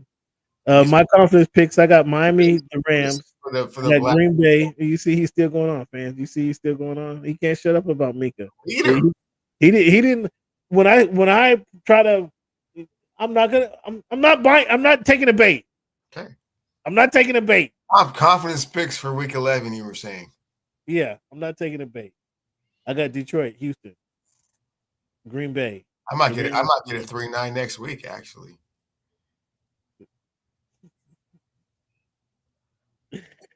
It looks like white or the black one. I mean, if you're gonna get one, which one would you get? I'm gonna get either one. How about that? But if you was gonna get one, you get the white one or the black one. Is it teal, aqua and teal? No. If it's aqua and teal, aqua and teal. He don't wear that jersey no more. No, it's Steeler colors. Yeah. So if you could get one, which would you get? I wouldn't get one. Period. End of story. But so the best 3 games I have coming up this weekend, Cleveland. The games I have my eye on is the Commanders and Eagles. The Ravens and the Steelers, and the Chiefs and the Bills. What game? What am I missing? We're life. Those are the games. Bengals and the Chargers. If you just want to see a high scoring game, the Bengals are tune into the Bengals and the Chargers. That'd be a good one. So there's our pick for the NFL this week. Let's talk about the NBA, Cleveland. The Warriors eke out a win over the Mavericks. Captain Klay and Captain Clay's return back to the Bay Area. Klay scores 22. He goes 50% from deep. But that boy Curry is 37, 12 in the last 4 minutes of the game to give the Warriors a 10-point lead. To give the Warriors a win in this game. Did you watch that game? I did not watch the 3-pointer with like 30 seconds left, and watched Steph go crazy about it. Yeah. Steph went nuts. He scored, like I said, 12 points in the last 4 minutes of the game. The final 10 points for the Warriors. It was I haven't seen a return. Like when a player gets traded or he signs with a different player, I hadn't seen a return that magnitude where he's fully embraced like the Bay Area fans and the Warriors fans embraced him. Like, obviously he won 4 of them with the Warriors, right? Obviously he's a fixture in that group. The way they cheered and 18,000 fans had the Captain Klay hat on. The Warriors employees all lined up when he can't give him a round of applause when he got off the bus walking into the locker room, like he was a part of the family type of deal. They go out and played a good game. I think Luka could have did a little bit more. Or Luka, Jason Kidd, one of the two, could have did a little bit more they were down 2 points when they had the ball. Now, granted, it was like 8 seconds left on the clock when they had the ball. But I think they could have did a little bit more to get Klay that final shot versus Luka just throwing up some junk from the top of the 3-pointer. They were down 3, by the way. They needed a 3-pointer. But I think they could have did a little bit more to get Klay that final shot. Your thoughts? Well, a couple of things. The reason you don't see that too often is because someone of that stature and that has contributed that much to an organization very rarely leaves in free agency or gets traded.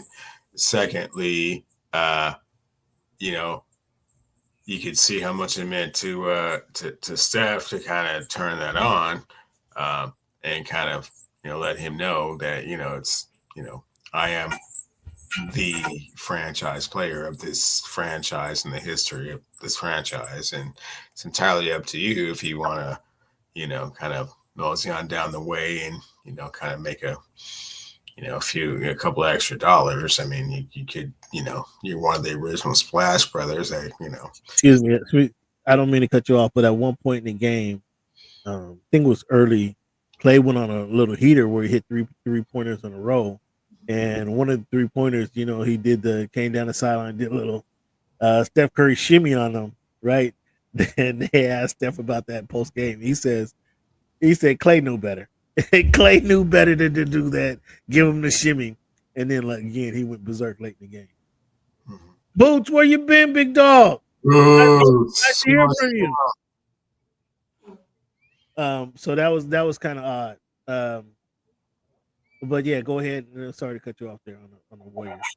Yeah, no, I mean it happens very infrequently that someone of that magnitude moves on, and when it happens, I mean, we're in that era of social media, and everything means a little bit more, and very rarely do you see Steph take regular season games this personally. So clearly, he understood the magnitude of what it meant, and meant a lot to him. I wasn't expecting it to mean that much to him, to be perfectly honest with you. Sure, why not? Why not? They both want to show. Because it's like against your ex. You want to show how well you're shining, right? Yes. So you asked me a question, Leo. Let me answer my question. because they have played for the championship 6 times together. And once you play for a championship, you realize that regular season games are somewhat inconsequential to winning a championship. And this is very season games in November. Yeah. So it's like, jumping up and down and yelling in the camera after you just won a, gold medal a couple months ago and, you won most valuable player awards. It's like, okay. This one meant a little bit more to you, but I mean, wasn't this your brother? I mean, was there some animosity here, or are you just trying to Well, we thank you for making time for us, Boots. Appreciate you for chiming in, man. Time out, bro. Yeah, for sure. Hope all is well with the family, man. Happy holidays and all that good stuff. Yeah, we man, still here, though. Appreciate you watching the show, man. But I mean, it's like, it's just it seemed weird to me to get up and that hyped for a regular season game. Even it's when you're like your brother that you've been with for 14 or 12 or 13 years together. It's like, wow, you seem to take that really to heart, energetic, it's like, okay, we gonna battle it out, all right, whatever. But it was just like, man, it seemed like more, or am I tripping? Did it seem like I certainly agree with you, but I think at the same time, I understand what you're saying. But then it seemed like more energy than even for winning a championship that he's ever shown. Again, Klay comes back, right? Klay coming back to town. They want to show both of them is like jilted lovers. They want to show that they're doing good without you. We're still doing good without you.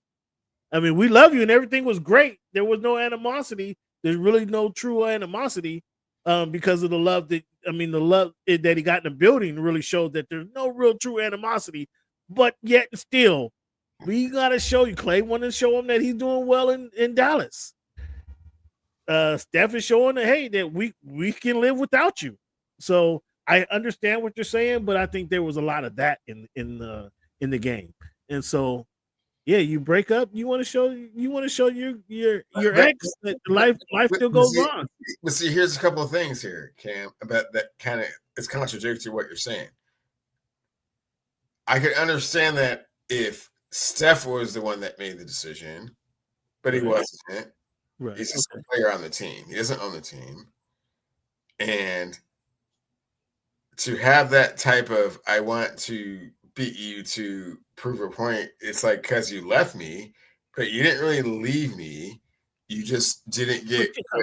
You mentioned, you said it earlier. You said it earlier. He could have stayed for, whatever the dollar amount may be. He could have stayed and made $15 million a year. He goes to Dallas, makes $25 million. Such a level of disrespect for the way that they paid. Again, to your point, you going to go down the road, make a few more extra dollars? I mean, no problem. I don't have a problem with that. But when you come to town, I'm gonna give it to you. Okay, but I'm gonna give it to you.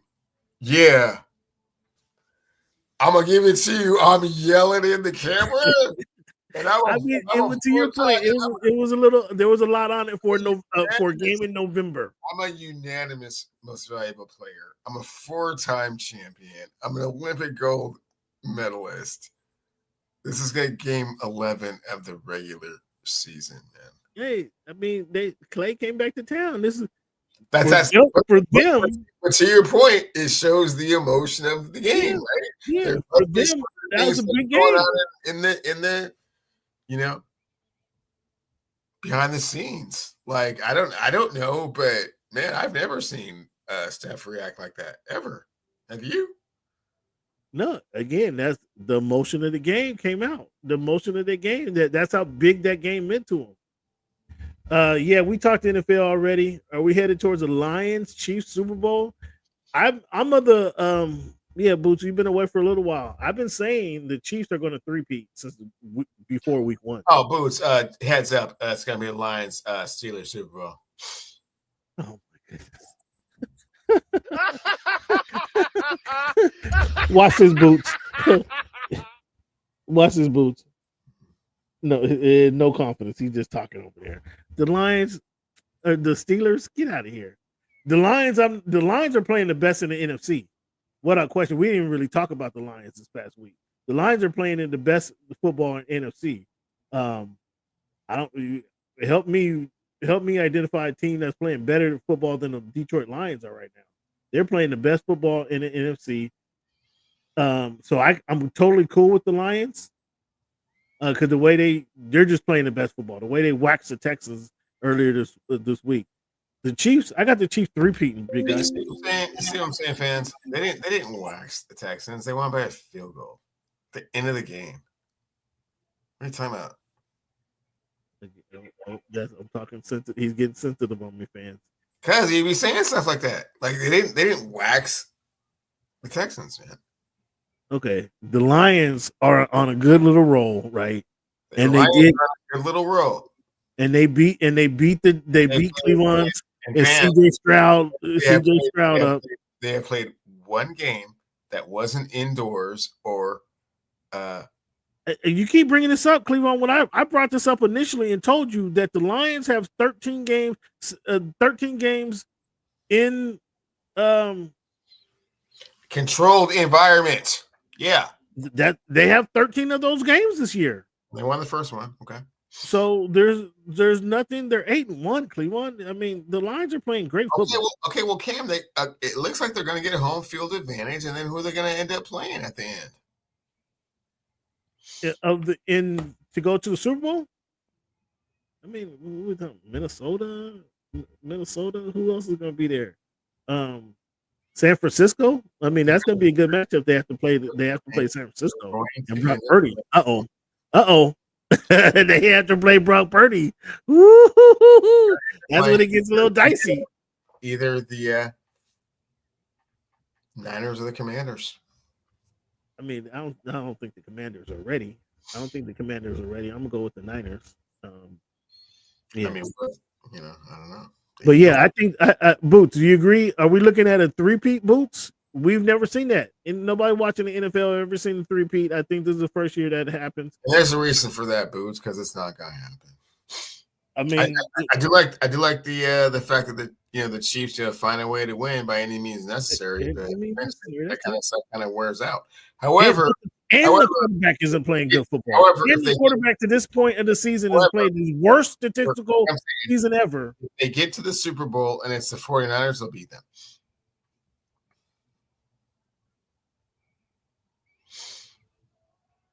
It's going to be a good game. I mean, it's going to be good.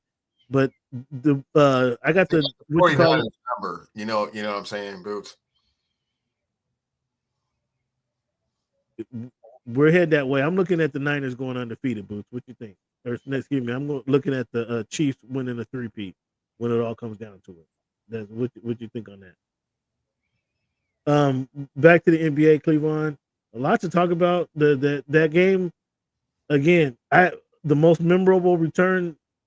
I can't think of a more memorable return, and you kind of explain why.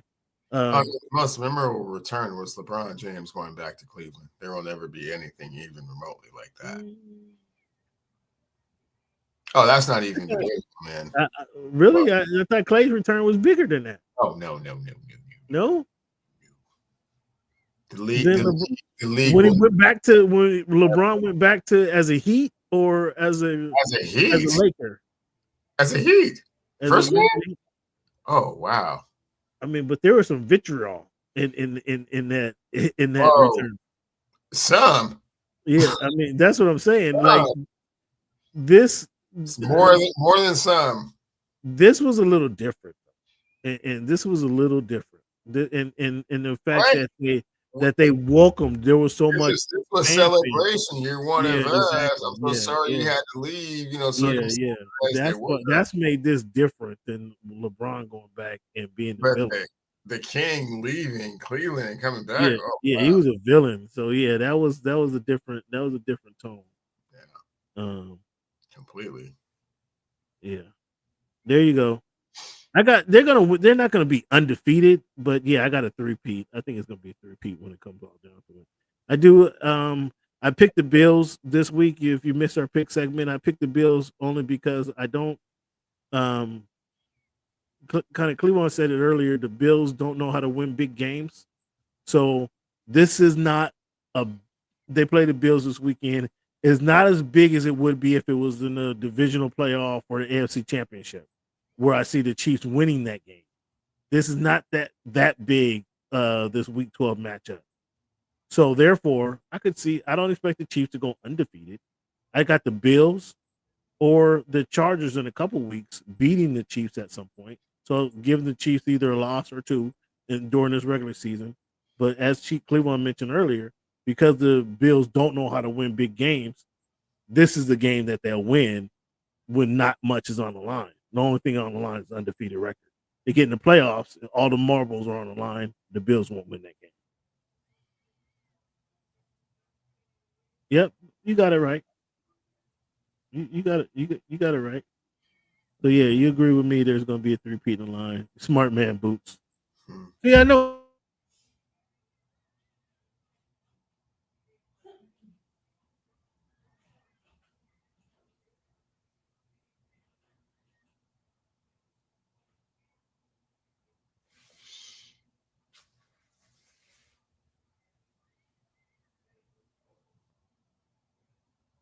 Boots, we can get along, big guy. We can get along. Goes down. Chet Holmgren goes down with a pelvic fracture. I mean, he hit the ground hard.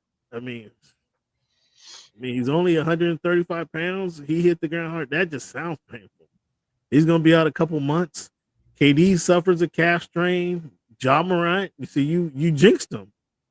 I showed you the highlight play a couple weeks ago. UNSB talking about UNSB. How did I jinx him? You guys jinx him. I'm showing you guys a highlight a couple weeks ago. Oh, the guy is 6'2", 144 pounds. How can that? He can't keep doing that. And here he goes with the hip injury. He's out week to week. Jimmy out with a couple weeks with the ankle sprain. Tyrese Maxey, he goes out with the hamstring strain. Your guy Zion Williamson. Out indefinitely. Your guy with the hamstring chain. Your guy. Malik Monk out 2 weeks. I think he got a sprained ankle. Jose Alvarado. % your guy. Zion. I'll take Zion.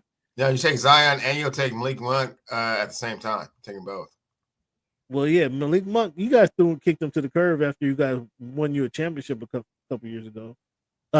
Jose Alvarado. He goes down with the 6 week with the hamstring chain.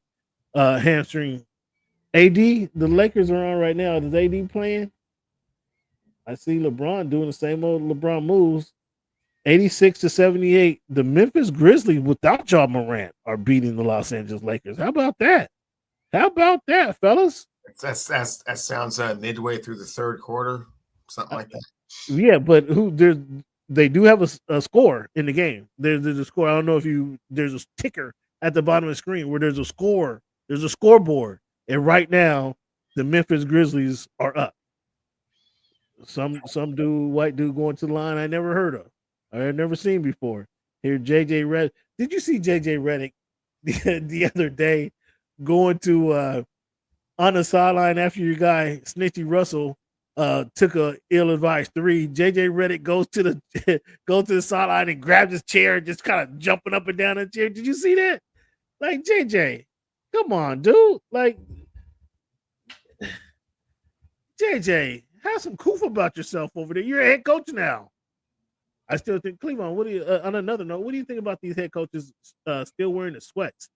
Go back to the suits. Go back to the suits. Would you agree with that? Go back to clean. Like, you only went to the sweats because it was COVID. Ooh, they just threw an alley-oop from half court on the Lakers. Ooh, these guys is getting it done. Yeah, go back. Somebody put on a suit, man, would you please? And get out of these sweats. Let somebody, let one of the local fashion designers dress you up, man. Give you a suit. Go back to the suits. I don't like the suits. Go back to the suits. Oh, see. There you guys are trying to tell.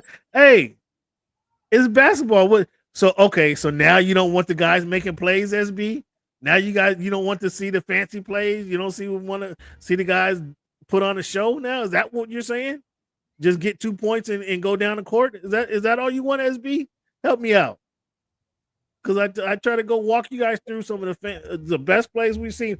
SB, I don't know if you've been following the show yet. SB, Levon still has not showed me a highlight better than what Saquon did last week. By the way, I don't know if you was helping out on that because he has doubled down on his challenge. I will show you the some ways. AD aggravates his foot. I didn't know. Let me check the stats. I don't know if he's in. It was the eyeball. It was the eyeball this time. I want to see plays on playoffs. That's fair enough. I give you that. He be wearing the goggles this game because I think he's getting. He getting sized up for the goggles. Is that what's going on? Yeah. Okay. Well, whatever it takes, Anthony Davis. They gave him the name Street Clothes. Whatever it takes. Because is he playing today? Don't look like he's in the game tonight. Should be. Oh, he's in the game. He's in the game. He played. He got 10 points, 3 for 10. He might need to get a prescription goggle. So. Okay. Well, he is averaging 31 and 10 for the season. I'm just. Well, he got to turn it on right now because he ain't getting 31 now. He's not on that pace. Shout out to Pop, man.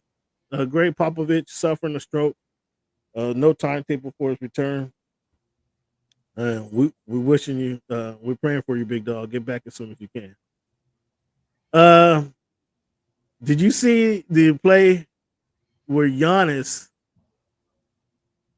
elbowed Jaylen Brown as he was trying to go through the hole?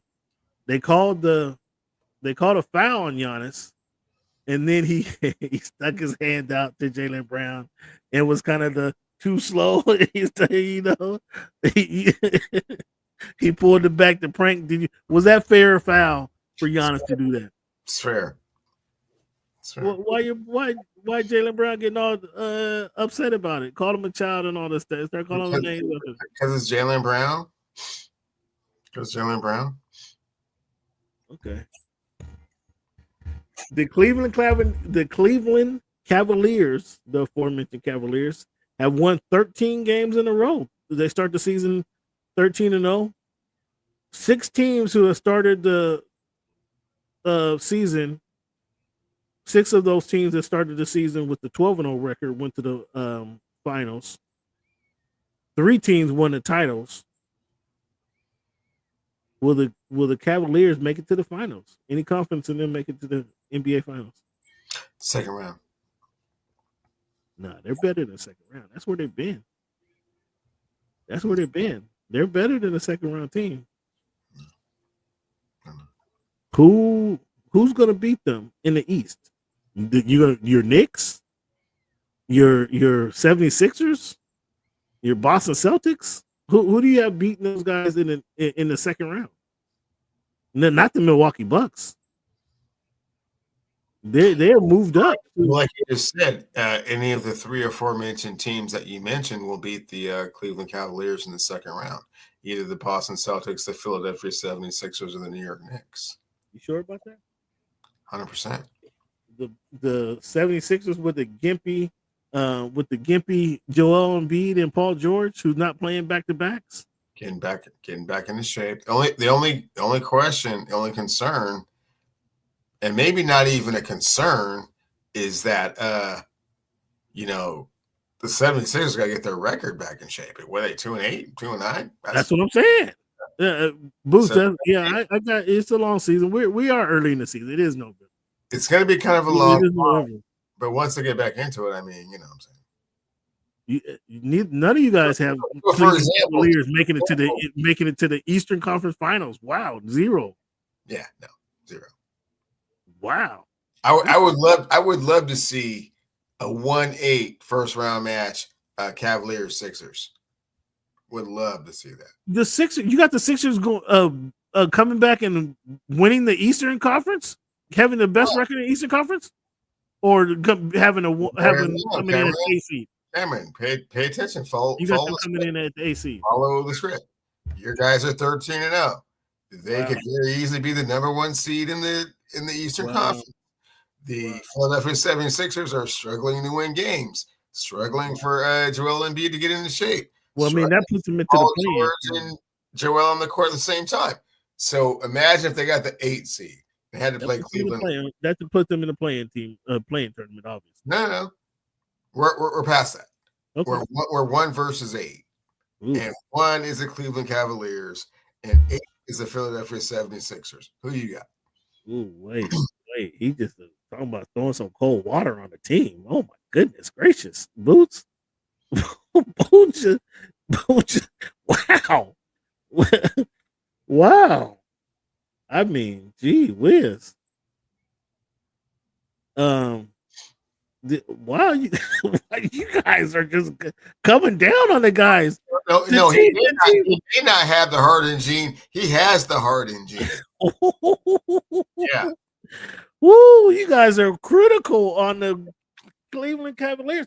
At what point do you turn the corner? Okay, let me ask you this. Let me ask all of you guys. Let me ask you guys. Let's approach it from this standpoint. What are the Cavaliers missing? A go-to player. That's Donovan Mitchell.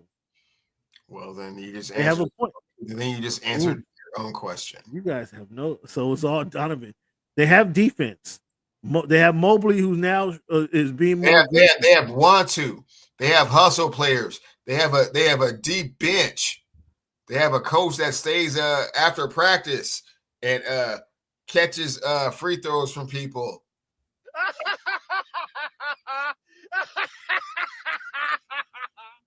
Size in the backcourt.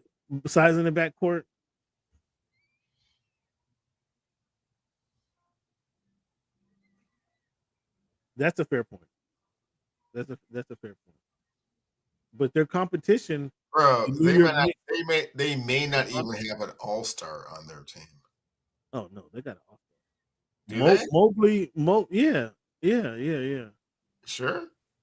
What can they convince? At some point, what can they convince me that they can get past the second round? At number one, so I believe is that they actually haven't done anything to convince Cameron that they can get past the second round. I believe they start out 13-0 in the regular season without. I believe in continuity. This team has been together for like 3 years now. That has to pay off that has to pay off at some point. Do you think you guys are the only? Do you think that you numbskulls are the only people that are taking shots at Donovan Mitchell or has taken shots at Donovan Mitchell?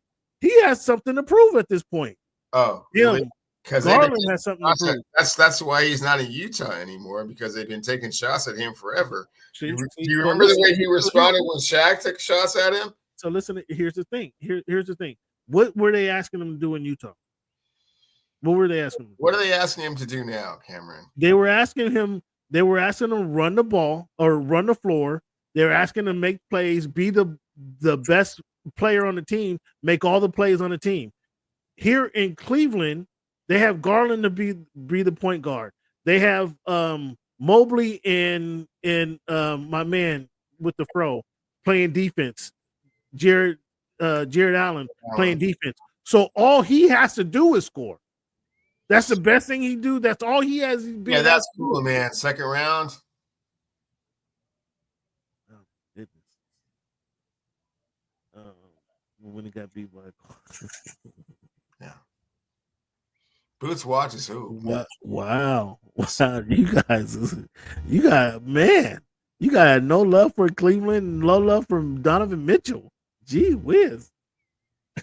So how many games? Well, I guess I'll ask you next week. How many games before you guys actually have some belief in what these guys of with the Cleveland Cavaliers who they are? They can go 65-17 and lose in the first round. You guys, Cole. Celtics lose to the Pistons. But you guys are confident that the Celtics is going to beat the Cleveland Cavaliers should they meet up in the playoffs. You know, Cameron, I was like so dejected with the Detroit Pistons coming out the chute, and man, cut it out. They've had some decent wins. Recently, they have been punching some people in their face. They have had some decent wins in their face. I mean, clearly that wasn't supposed to happen. Yeah. So okay. So Celtics, the Bug. I mean, they've had some good wins. I'll give you that. They're almost 500. I believe if the playoffs started today, they would be in the playoffs. Let's see. Let's see if the playoffs started today. Were the Detroit Pistons? No, they're in the play-in tournament. They're in the play-in if it started today. They're in the play-in tournament. Okay. But if the playoffs started today, you know who the number 2 seed in the West is. The number 1 seed in the West after their win tonight is the Oklahoma City Thunder. That's my pick, fellas. If you didn't know, Boots, if you didn't hear it before, SB, if you didn't know it before, I got OKC Thunder. And you got a pound on it, right? I got a pound on it. Say it again. OKC Thunder. That's my pick to win it all. So, any issues with that, fellas? They're 10-2 right now. One of the biggest issues is that their second best player is going to miss 3 to 4 months. So the seeding might be a little bit. No. It's 2 months. It's two months. Like give them. So it gets reevaluated. Yeah, I know, right? But I'm telling you, these young guys, they have Williams brothers. How'd that foot thing go at the pro-am? Missed the whole year, right? I mean, just being frail, not being in shape, It's not being frail. It's being 7'2", 7'3". Well, no, 160, 165. That's the problem. But I still got. I mean, SGA. There's no SGA is on an MVP trajectory this season. He's playing like an MVP. Quite possibly so. And they got the Williams brothers. Just give the Williams brothers a chance to. And Hartenstein's not healthy either. So he's coming back. I mean, settle down, hold your horses. Hartenstein will be back in a couple weeks. Yeah, welcome to the party. Well, here they are. Here they are. It's their time, and so I'm going with them. I'm riding with them. Since my Clippers ain't gonna be in the playoffs, I'm riding with OKC Thunder to the Western Conference Finals, and it'll be a hard fought, losing 5 or 6. Oh, let's see. I mean, I'm at least you're coming around because you were trying to say second round a week ago. At least you're coming around. Can Jokic carry the Nuggets back to the finals or back to the Western Conference Finals? Like he's doing it solo. We all don't expect Russ to come through. We all don't. Michael Porter hasn't shown that he's ready to take the next step. Aaron Gordon's contributing more than he usually does, and Jamal Murray. I mean, he's not. I don't want to disrespect. I think Aaron Gordon's in a great situation. He's just not going to be the difference maker. He's not going to go off for 25 or 30 on one particular night. He's not that type of guy. He's a very solid. I don't want to disrespect Aaron Gordon. He's a very solid complementary piece, but he's not going to be the difference maker in the Nuggets going from round 2 to round 3, round 2 to the Western Conference Finals. He's not going to be that difference maker. Jokic is doing it all right now. I think up until a couple games ago or a couple days ago, he was leading the league in points, rebounds, and assists. Like that's unheard of, right? That's what Bron was doing when they were in the bubble. Didn't he lead the playoffs? I don't think he's really doing that, but that sounds cool.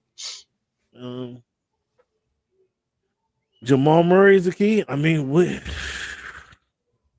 Jamal Murray is the key to the playoffs in general as a whole, to the championship. I hope they pull that New Balance commercial. I hope they pull that New Balance commercial that starts off with Tyreke Maxey passing to Kawhi Leonard, who passes to Jamal Murray.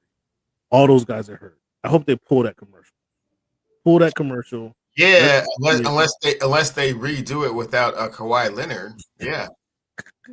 All three of those guys aren't Jamal Murray. Is Jamal Murray playing right now? Is he playing right now? I don't know that he's playing.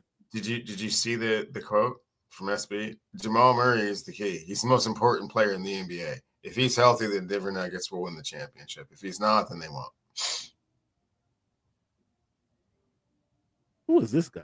Champy. What's up, Champy? Thanks for chiming in. The most talented offense in the NFL. Champ. Champy. More talented than the Detroit Lions offense at present after 11 weeks. Interesting. Champy. You got me speechless, Champy. We're not getting back into NFL topic right now. I'm going to hold that one, big guy. Those cards. I like it. With the Mexican flag. That's dope. I love it. Champy, I don't know about that one. Appreciate the feedback, though. I don't know about that one. I mean, they're on a run, though. They are on a run because they beat some decent teams. They will score a bunch of points on you, and if that shortstop gets out in the open field, it's hard. A problem. So the Celtics just have a problem with the Atlanta Hawks. I mean, because the Atlanta Hawks have some young, vibrant players. I mean, with or without Trae Young, I don't know how Trae Young is still sticking there. But the Celtics just have a problem with the Atlanta Hawks. The Hawks beat them last night. What's your thoughts on the Atlanta Hawks? Are the Celtics vulnerable this season? They won a championship last year. Has there been a letdown from this season, do you guys think? They've been very driven to start the season, but what I have seen is that a lot of the teams got off to a really quick super start, and then I was surprised at how quickly a lot of those teams that got out to those quick starts regressed back to the mean. Most notably, we talked about Detroit kind of coming on, and your Grizzlies kind of doing their thing, and Houston, I believe, somewhere in the 5 or 6 spot right now. Houston just beat the Clippers today. Well, that's not a big accomplishment, but I mean, like those type of situations are such that we kind of have to see what's going to happen. It is early to Boots' point. Early. We're 3 weeks into the season. Yeah, about 10% into the season. But the Bucks, I mean, you can't just keep saying, okay, it's early and get into December and have single-digit wins and expect to do something later on. I mean, you're digging yourself a hole, specifically the Bucks, specifically the 76ers. Oh, well, you already know what's going to happen over there, man. Giannis and Thanasis are going to turn on Doc Rivers and get him in the corner and, just beat his ass. Okay, so they get him out of there, they get rid of Doc, and they bring in another head coach, and so now they're going to have 3 coaches that they're paying to be the head coach once they bring in the other guy. They're going to need they're going to need more time to kind of get that chemistry under wraps, right? To build a chemistry with the new head coach. They're putting them way behind the 8 ball. Well, that's why I always say coaching is not that important in the NBA, Cameron. So. Okay. Well, they got 3 of those guys that you like to talk about, and those 3 guys can't do anything. I had 2. So you're not counting Middleton? No. Okay. Celtics are vulnerable, but still the favorite. Yeah, because the East is weak. I'll give you that. Still no Porzingis. So let's say Porzingis come back in February. Is he going to be ready to contribute immediately? For sure. We're gonna get into the in-season tournament here in a minute, and I'll share my thoughts on that. Spoelstra calls a timeout with no time on the clock. Spoelstra said I was emotional. I was pissed that they gave up a dunk right before that.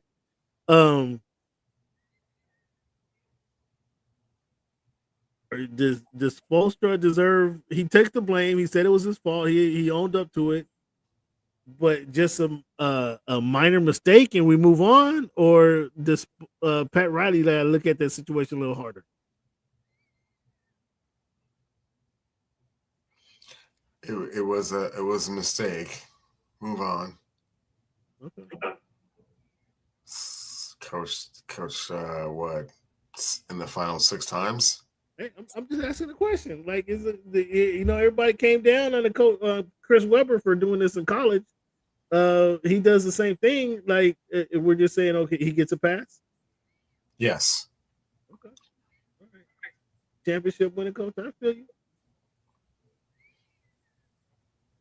What's going on? I mean, the Lakers are on right now. It's 9 minutes to go in this game. It's a 1-point game with them in the Memphis Grizzlies. Snitchy Russell went up for a 3 and missed it. Why didn't they let Bronny travel with the South Bay Lakers? Like the quote I read was, Bronny is not flying United Airlines to travel for the Los Angeles Lakers. Now what, Bronny's too good to fly commercial? Is that what we're doing now?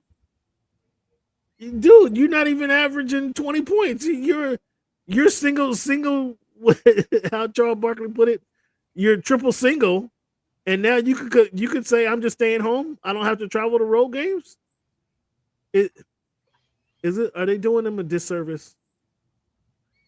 No. How can you say that, man?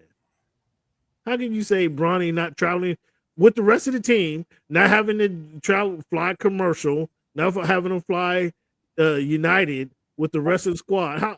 How conducive is this to team building? 0. But it's not like he's coming. It's not like he's getting over a broken ankle and he's trying to work his way back to the A team. He's on the B team for indefinitely for the foreseeable future. And you're just gonna say, okay, we're paying you what, $4 million a year just to play home games? So he's gonna play 20 home games this year, and that's his season. And whatever games he gets called up when the Lakers are at home, the major league team. Yeah. Look at this. Did he have Jimmy Butler? Jimmy Butler problem. That's way big. What do you do with Jimmy? Do you trade Jimmy? What can you do with Jimmy? Like, Jimmy said he was going to be there. Pat Riley told him, shut up. If you're not playing, you can't say anything. Jimmy's playing now. Well, he did twist his ankle a couple weeks ago. Or last week. I mean, what do you do? What do you do with Jimmy? Is Jimmy on the blocks, SB? Talk to us. Jimmy's not on the blocks, but back to your Bronny thing. Hey, man, he's doing what he's supposed to do, man. He's a prop for the king. No, I mean, no traveling. So LeBron wants him to be home when he comes home. Is that what we're doing? When he gets home from work, he want to see his son. That's what's going on? I mean, what is the point in going out there on the road, man? To play and get better. That's the whole point of him going to the G League, is to get some reps and get better. Right. But when you're saying that, it's you missing the whole point. That's not what's going on here. So essentially, we're just paying your son to make you feel good. That's all we're doing here. Wow. He's pimping the Lakers. He's pimping the Lakers.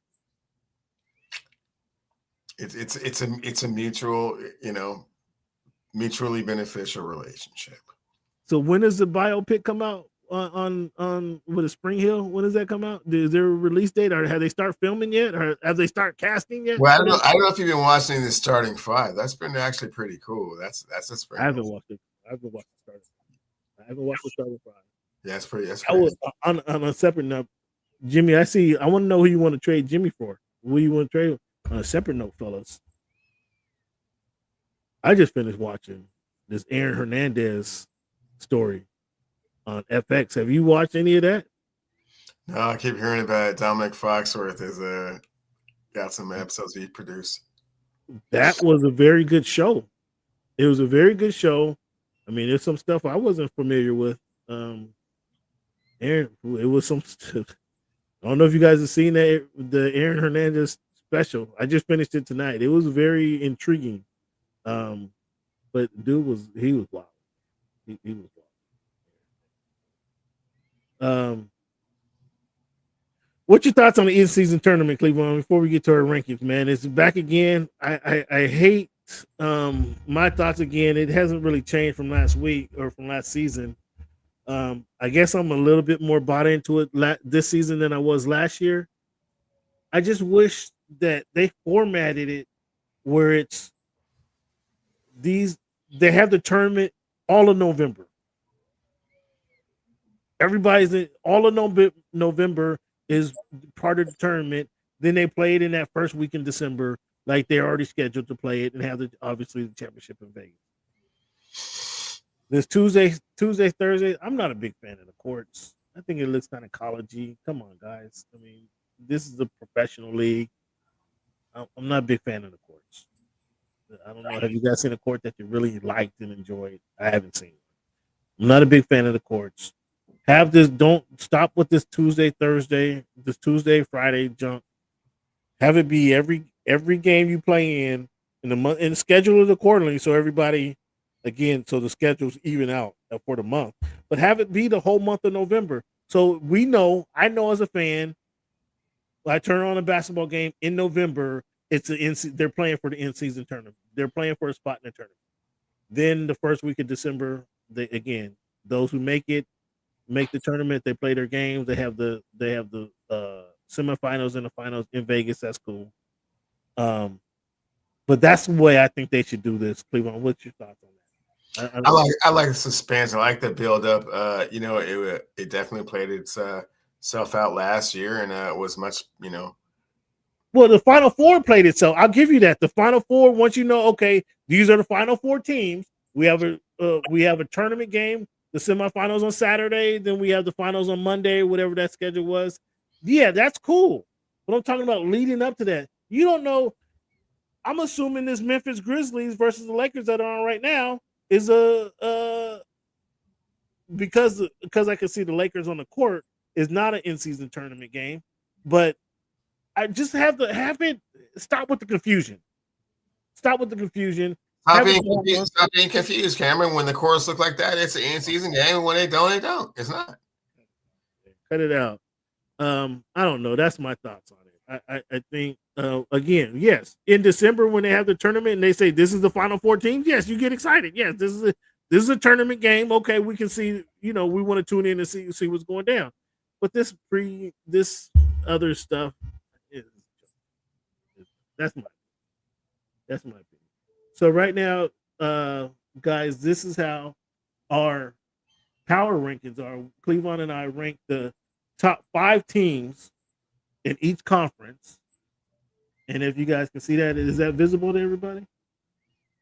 Is that visible? I got the Thunder, the Suns, the Warriors, the Nuggets, and the Grizzlies as the top 5 teams in the Western Conference. Cleveland, you got the Nuggets. How you have the Nuggets number 1? The Suns, Warriors, Thunder. You got the Thunder at number 4, Cleveland. Explain yourself. So, Cameron, if you notice, the only difference that we have is the Nuggets and the Thunder just lost Chet Holmgren. So, what are we talking about here? Is Chet Holmgren, is he SGA? Is he one of those Williams brothers? Oh, he's their second best player by far. Well, I don't know. I don't know about that. I don't know. Okay, then we're done here. No more reason to conversate if you don't think Chet Holmgren is their second best player. Well, hey, have you not seen either of the Williams brothers play? Yeah, I've seen both. They're pretty solid. Have you seen Holmgren play? And how tall is he again? One more time. 7 foot what? Yeah, but again, he's 135 pounds. And shoot from where? So I have the Celtics. I don't know if I don't have the Cavaliers number 1 right now. That's a shame on me for not having Cavaliers at the top of the Eastern Conference where they deserve to be. After talking all that, yeah. Shame on me. I should have the Cavaliers. In fact, I need to do a change on that one. I got the Celtics number 1, obviously the defending champs. I'm trying to give some respect to the defending champs. The Magic are showing that they can live a little bit without Paolo. They can live a little bit without Paolo. Yes. The Knicks, I think I got to give some credit to the Heat for being where they are. The Knicks, I mean, Cat's a better fit than I anticipated. I have to be honest. He's fit in better than with the Knicks than I anticipated. It definitely fit in better than Randall is in Minnesota because Minnesota hasn't found their way. So I'm a little surprised by the Knicks actually. But I think the Knicks have chemistry, they have camaraderie. I thought Cat would come in there and kind of mess up some of that chemistry, but he's actually playing good basketball. So I have to give the Knicks some love right there. Cleveland, it looks like you copied off my paper and took everything except you got the Knicks and the Pacers. Well, you got the Pacers in there. Explain how you think Halliburton is the game changer for them? Yeah, they won 7 straight games and currently, I believe, either 4th or 5th in the Eastern Conference, whereas the Heat are calling timeouts they don't have. So,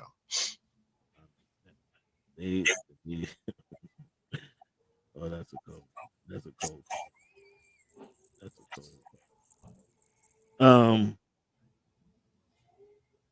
Yeah, the Heat are where are the Heat?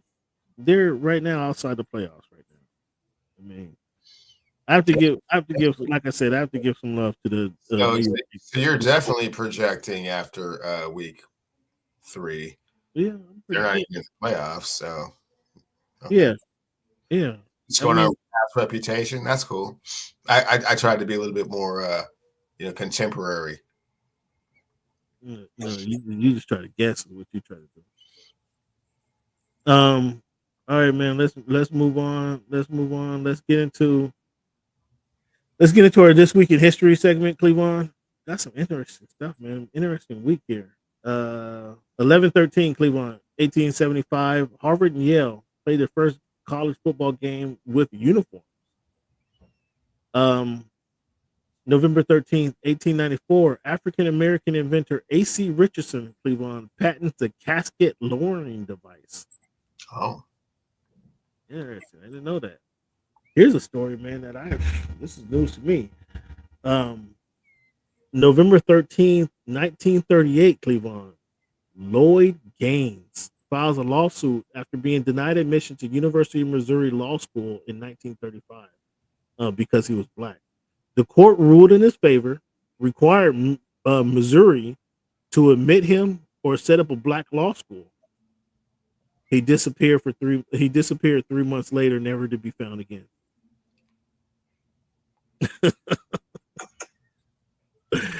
This is in Missouri, bro.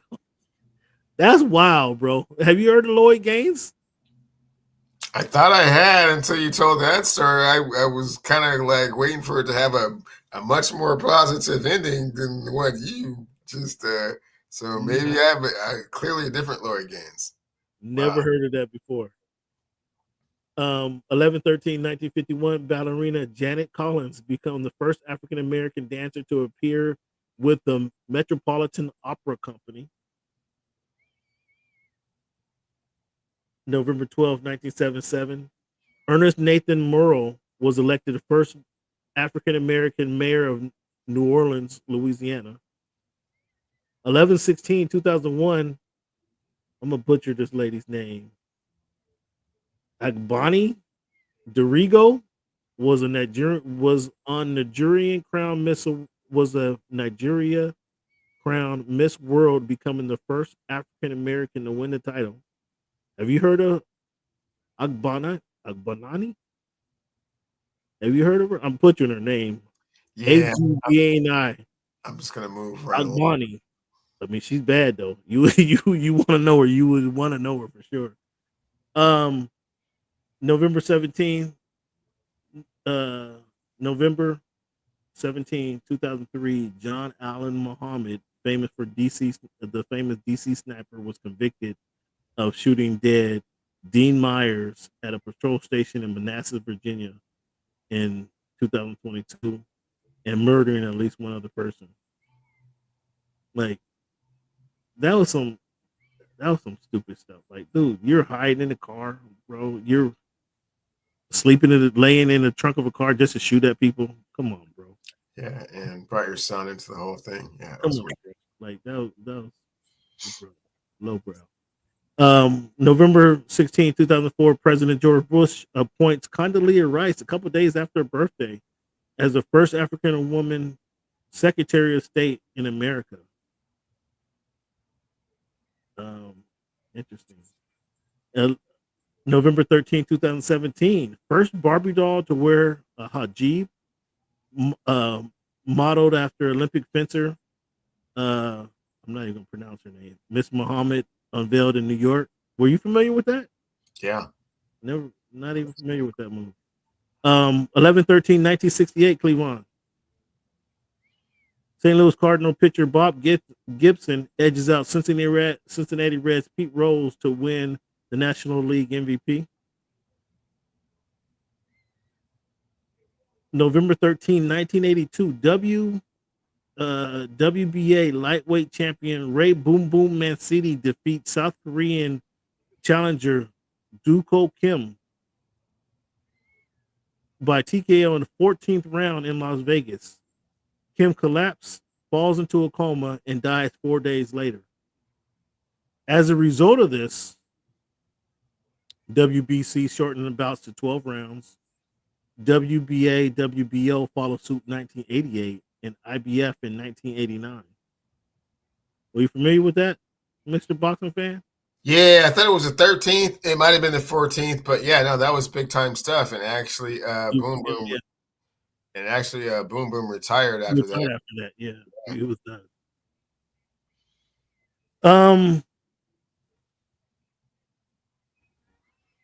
Cleveland, November 13, 1979.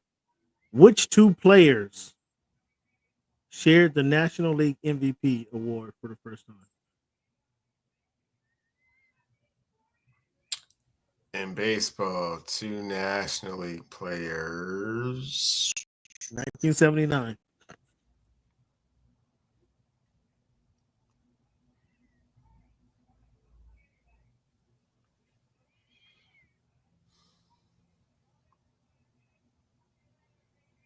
You want some help? One was Give me some teams. Give me teams. Pirates and Cardinals.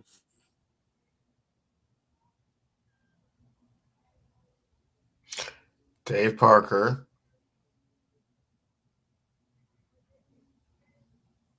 For the Pirates. Willie Stargell for the Pirates. Willie Stargell. For the Cardinals. Bruce Sutter. No, Keith Hernandez. Oh, I didn't know Keith Hernandez played for the Cardinals. Yeah, he won that World Series in '82, and then went to the Mets after that. Yeah, I just knew him as a TV star with the Mets.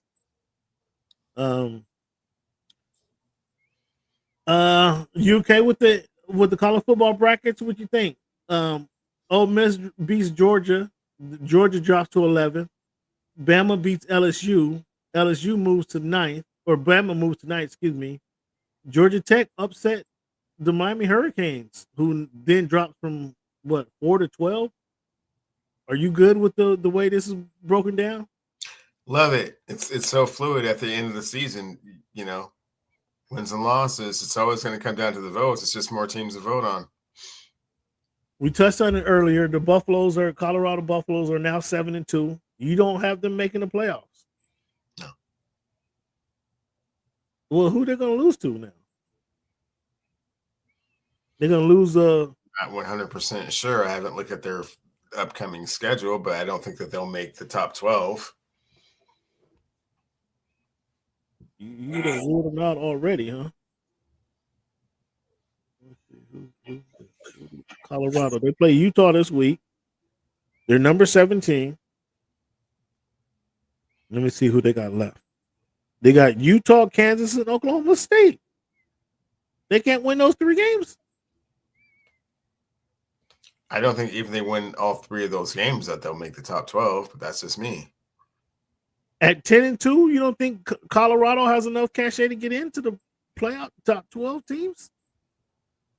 No, but I think the caveat is that they play in one of those divisions that gets kind of like the automatic thingy. So they're in so they have a conference championship. They're one of the Power Fives. Huh? Are they in one of the Power Fives? I don't remember. Aren't they in the Big 12, the Big 10, whatever it's called?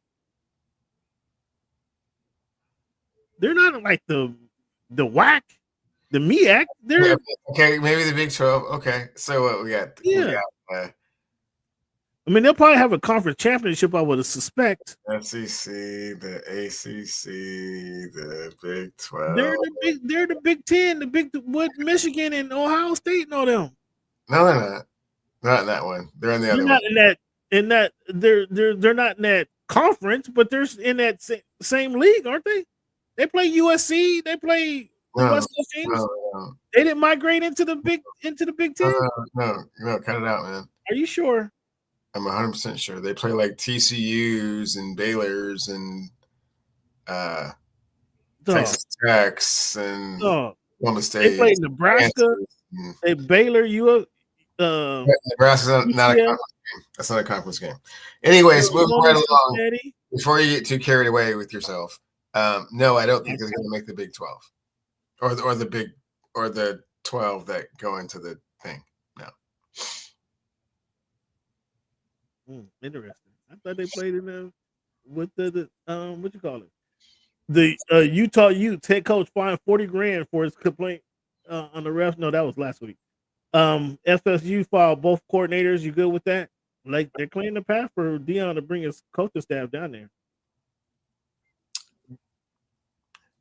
Dylan Gabriel breaks Case Keenum's NCAA touchdown record. Is something or nothing? Nothing. Wow. The Hoosiers win 10 straight. Something or nothing? That's something. USC put on probation again for on and off field coaching activities. Apparently, they're only allowed 6 coaches. They had 8 coaches. They got fined or whatever. When do you start paying attention to college basketball? Usually after New Year's.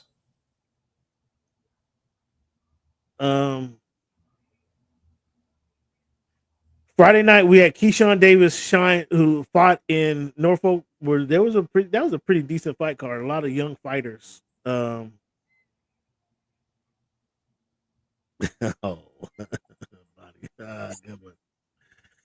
one.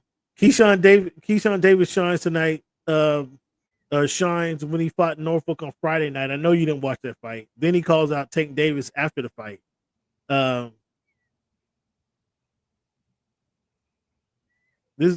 you novice boxing fans don't like to watch these young boxers, young up and coming boxers. Of course, it was a Friday night, so I'm not sure if you was out on the town or you just don't want to watch it because it wasn't Floyd Mayweather.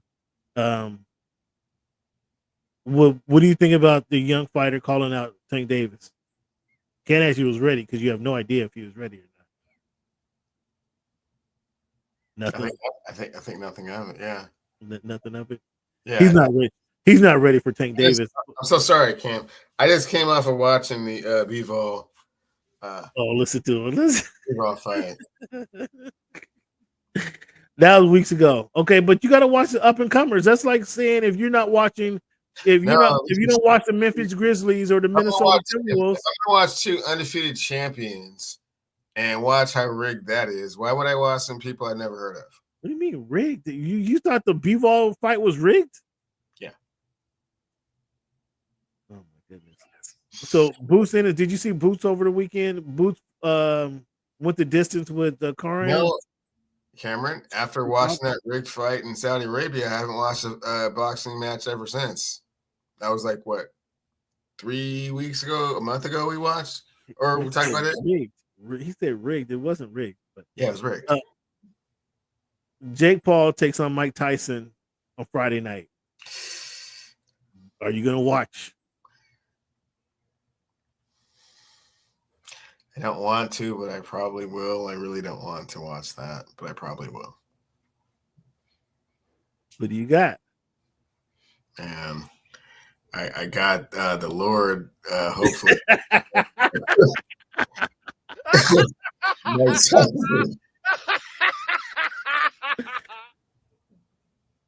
I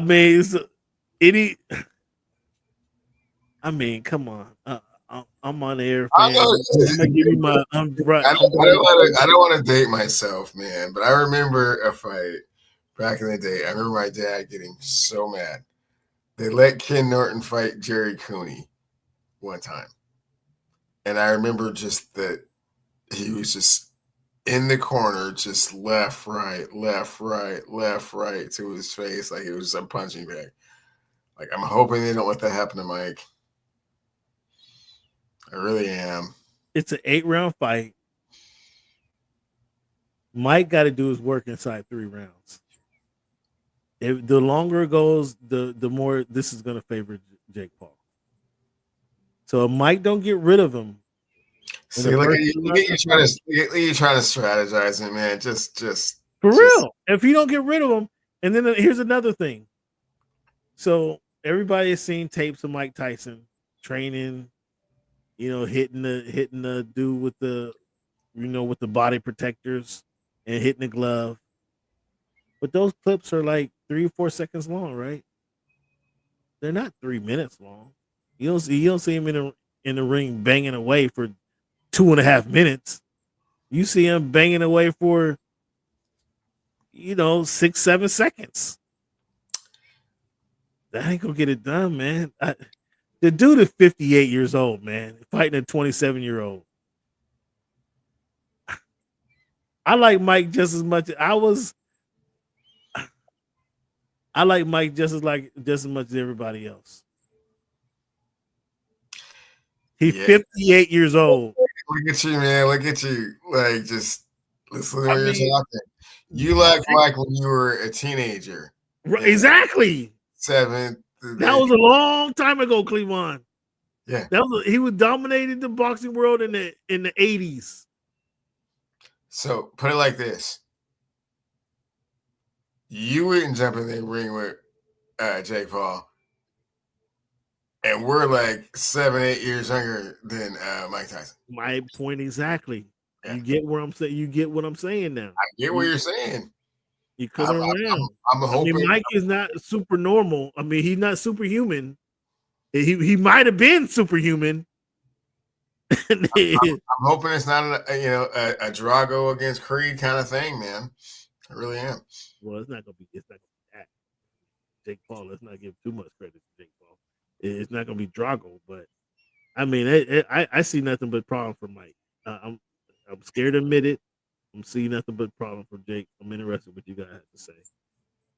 On the same fight card, we got Katie Taylor and Mano Serrano fighting a rematch for another belt. What do you guys think? What do you think about that one? Not familiar with those two. I'll be perfectly honest with you. Okay, women boxers. SB, how old was Foreman though? SB, how old was Foreman? That's a good point, but Foreman was 50. 18 years younger. He was 50, but Michael Moore stood. I think he was 50. Michael Moore stood right in front of him. He couldn't. Cleveland want to call it fixed. He couldn't be more. They couldn't carted him out there and stood him right in front of.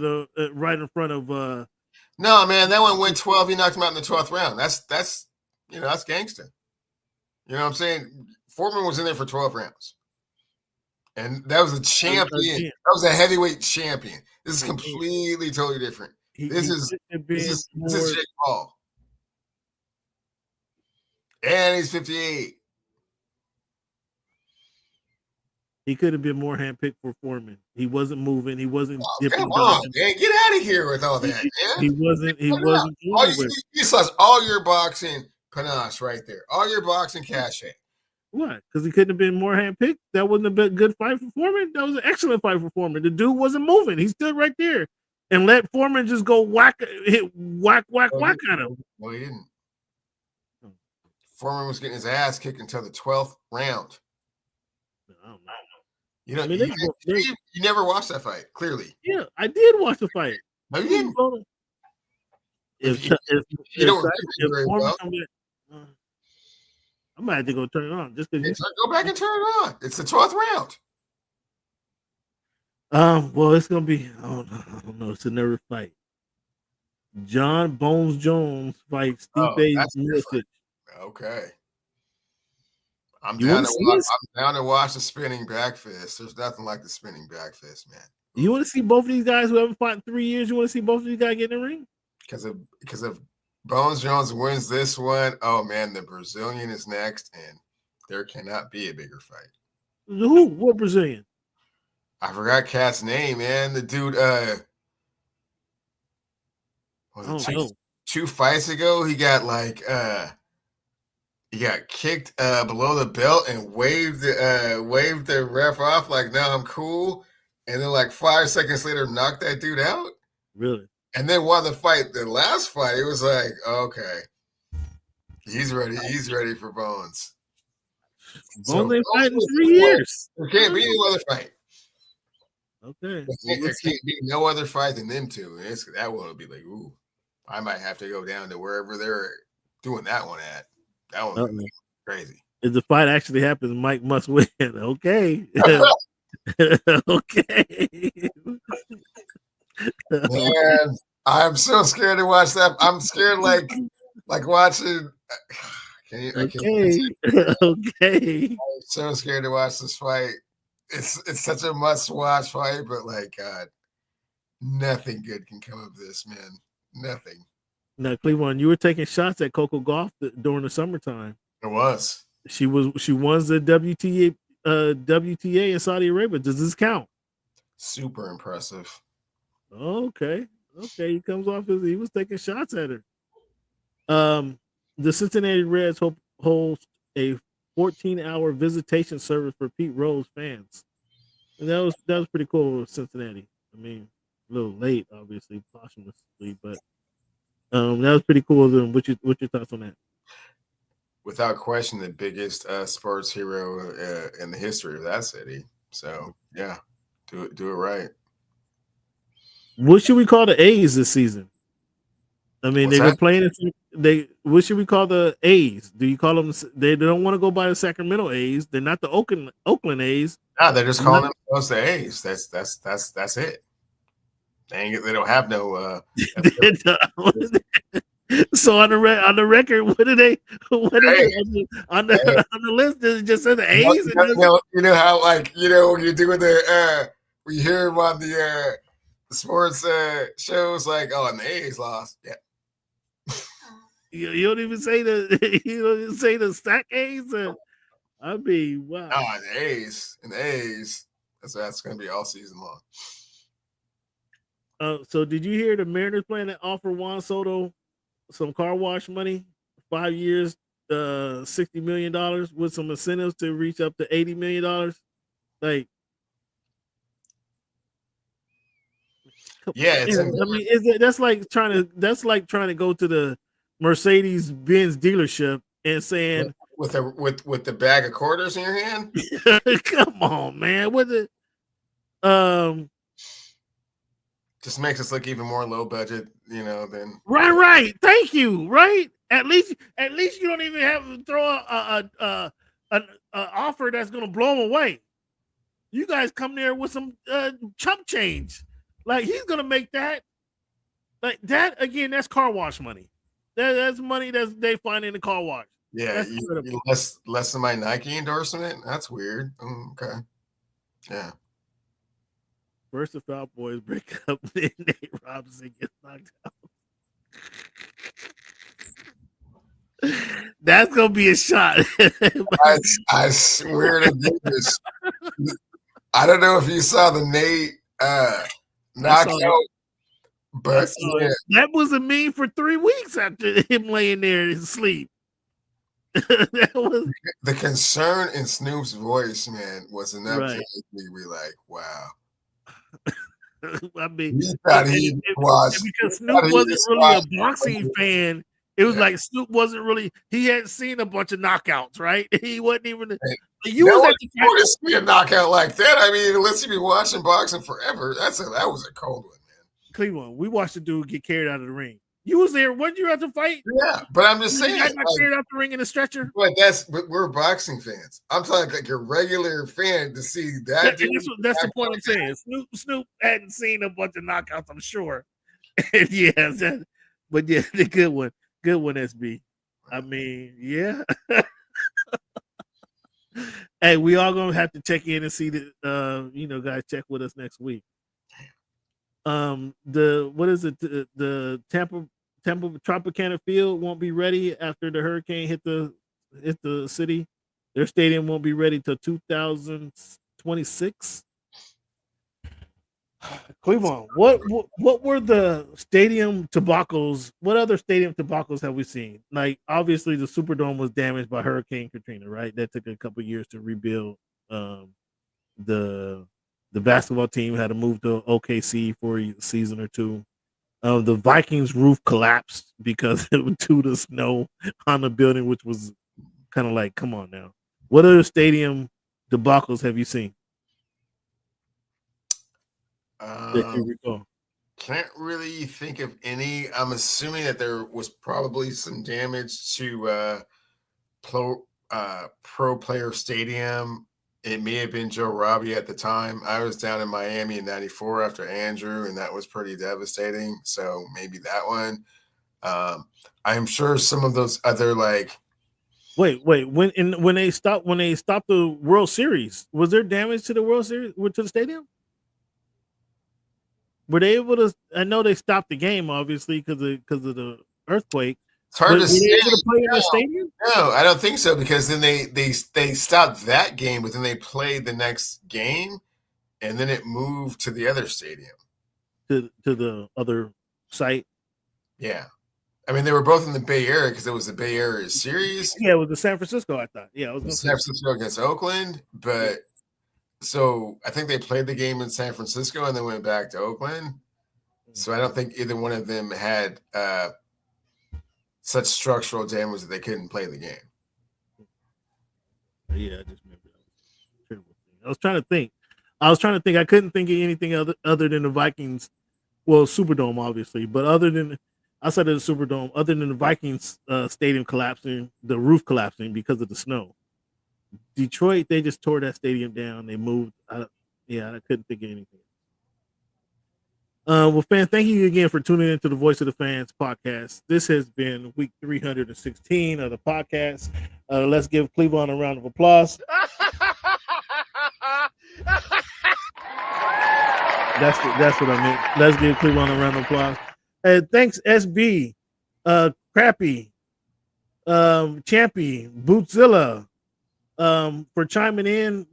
Daniel Barry, thank you for chiming in. Give yourselves a round of applause for being a part of the show. Thank you guys for your commentary. Boots, long time. Come back and see us, Boots. Stick around, big fella. Fans, we like to end the show with the quote. Obviously, we had a numbers game at the beginning of the show. We do our This Week in History, try to educate you guys on some stuff. This is some of the stuff I'm kind of familiar with, and I just trying to touch up on the notes. I was never familiar with Lloyd Gaines in that situation in Missouri. How a dude just goes missing. Like, that was real news to me. Again, just want to educate you guys on some of the things that happen in America. And then I'd like to end the show with the quote that hopefully you guys can use to kind of motivate yourselves and carry you through the rest of the week. The quote I have this week, Cleveland, is,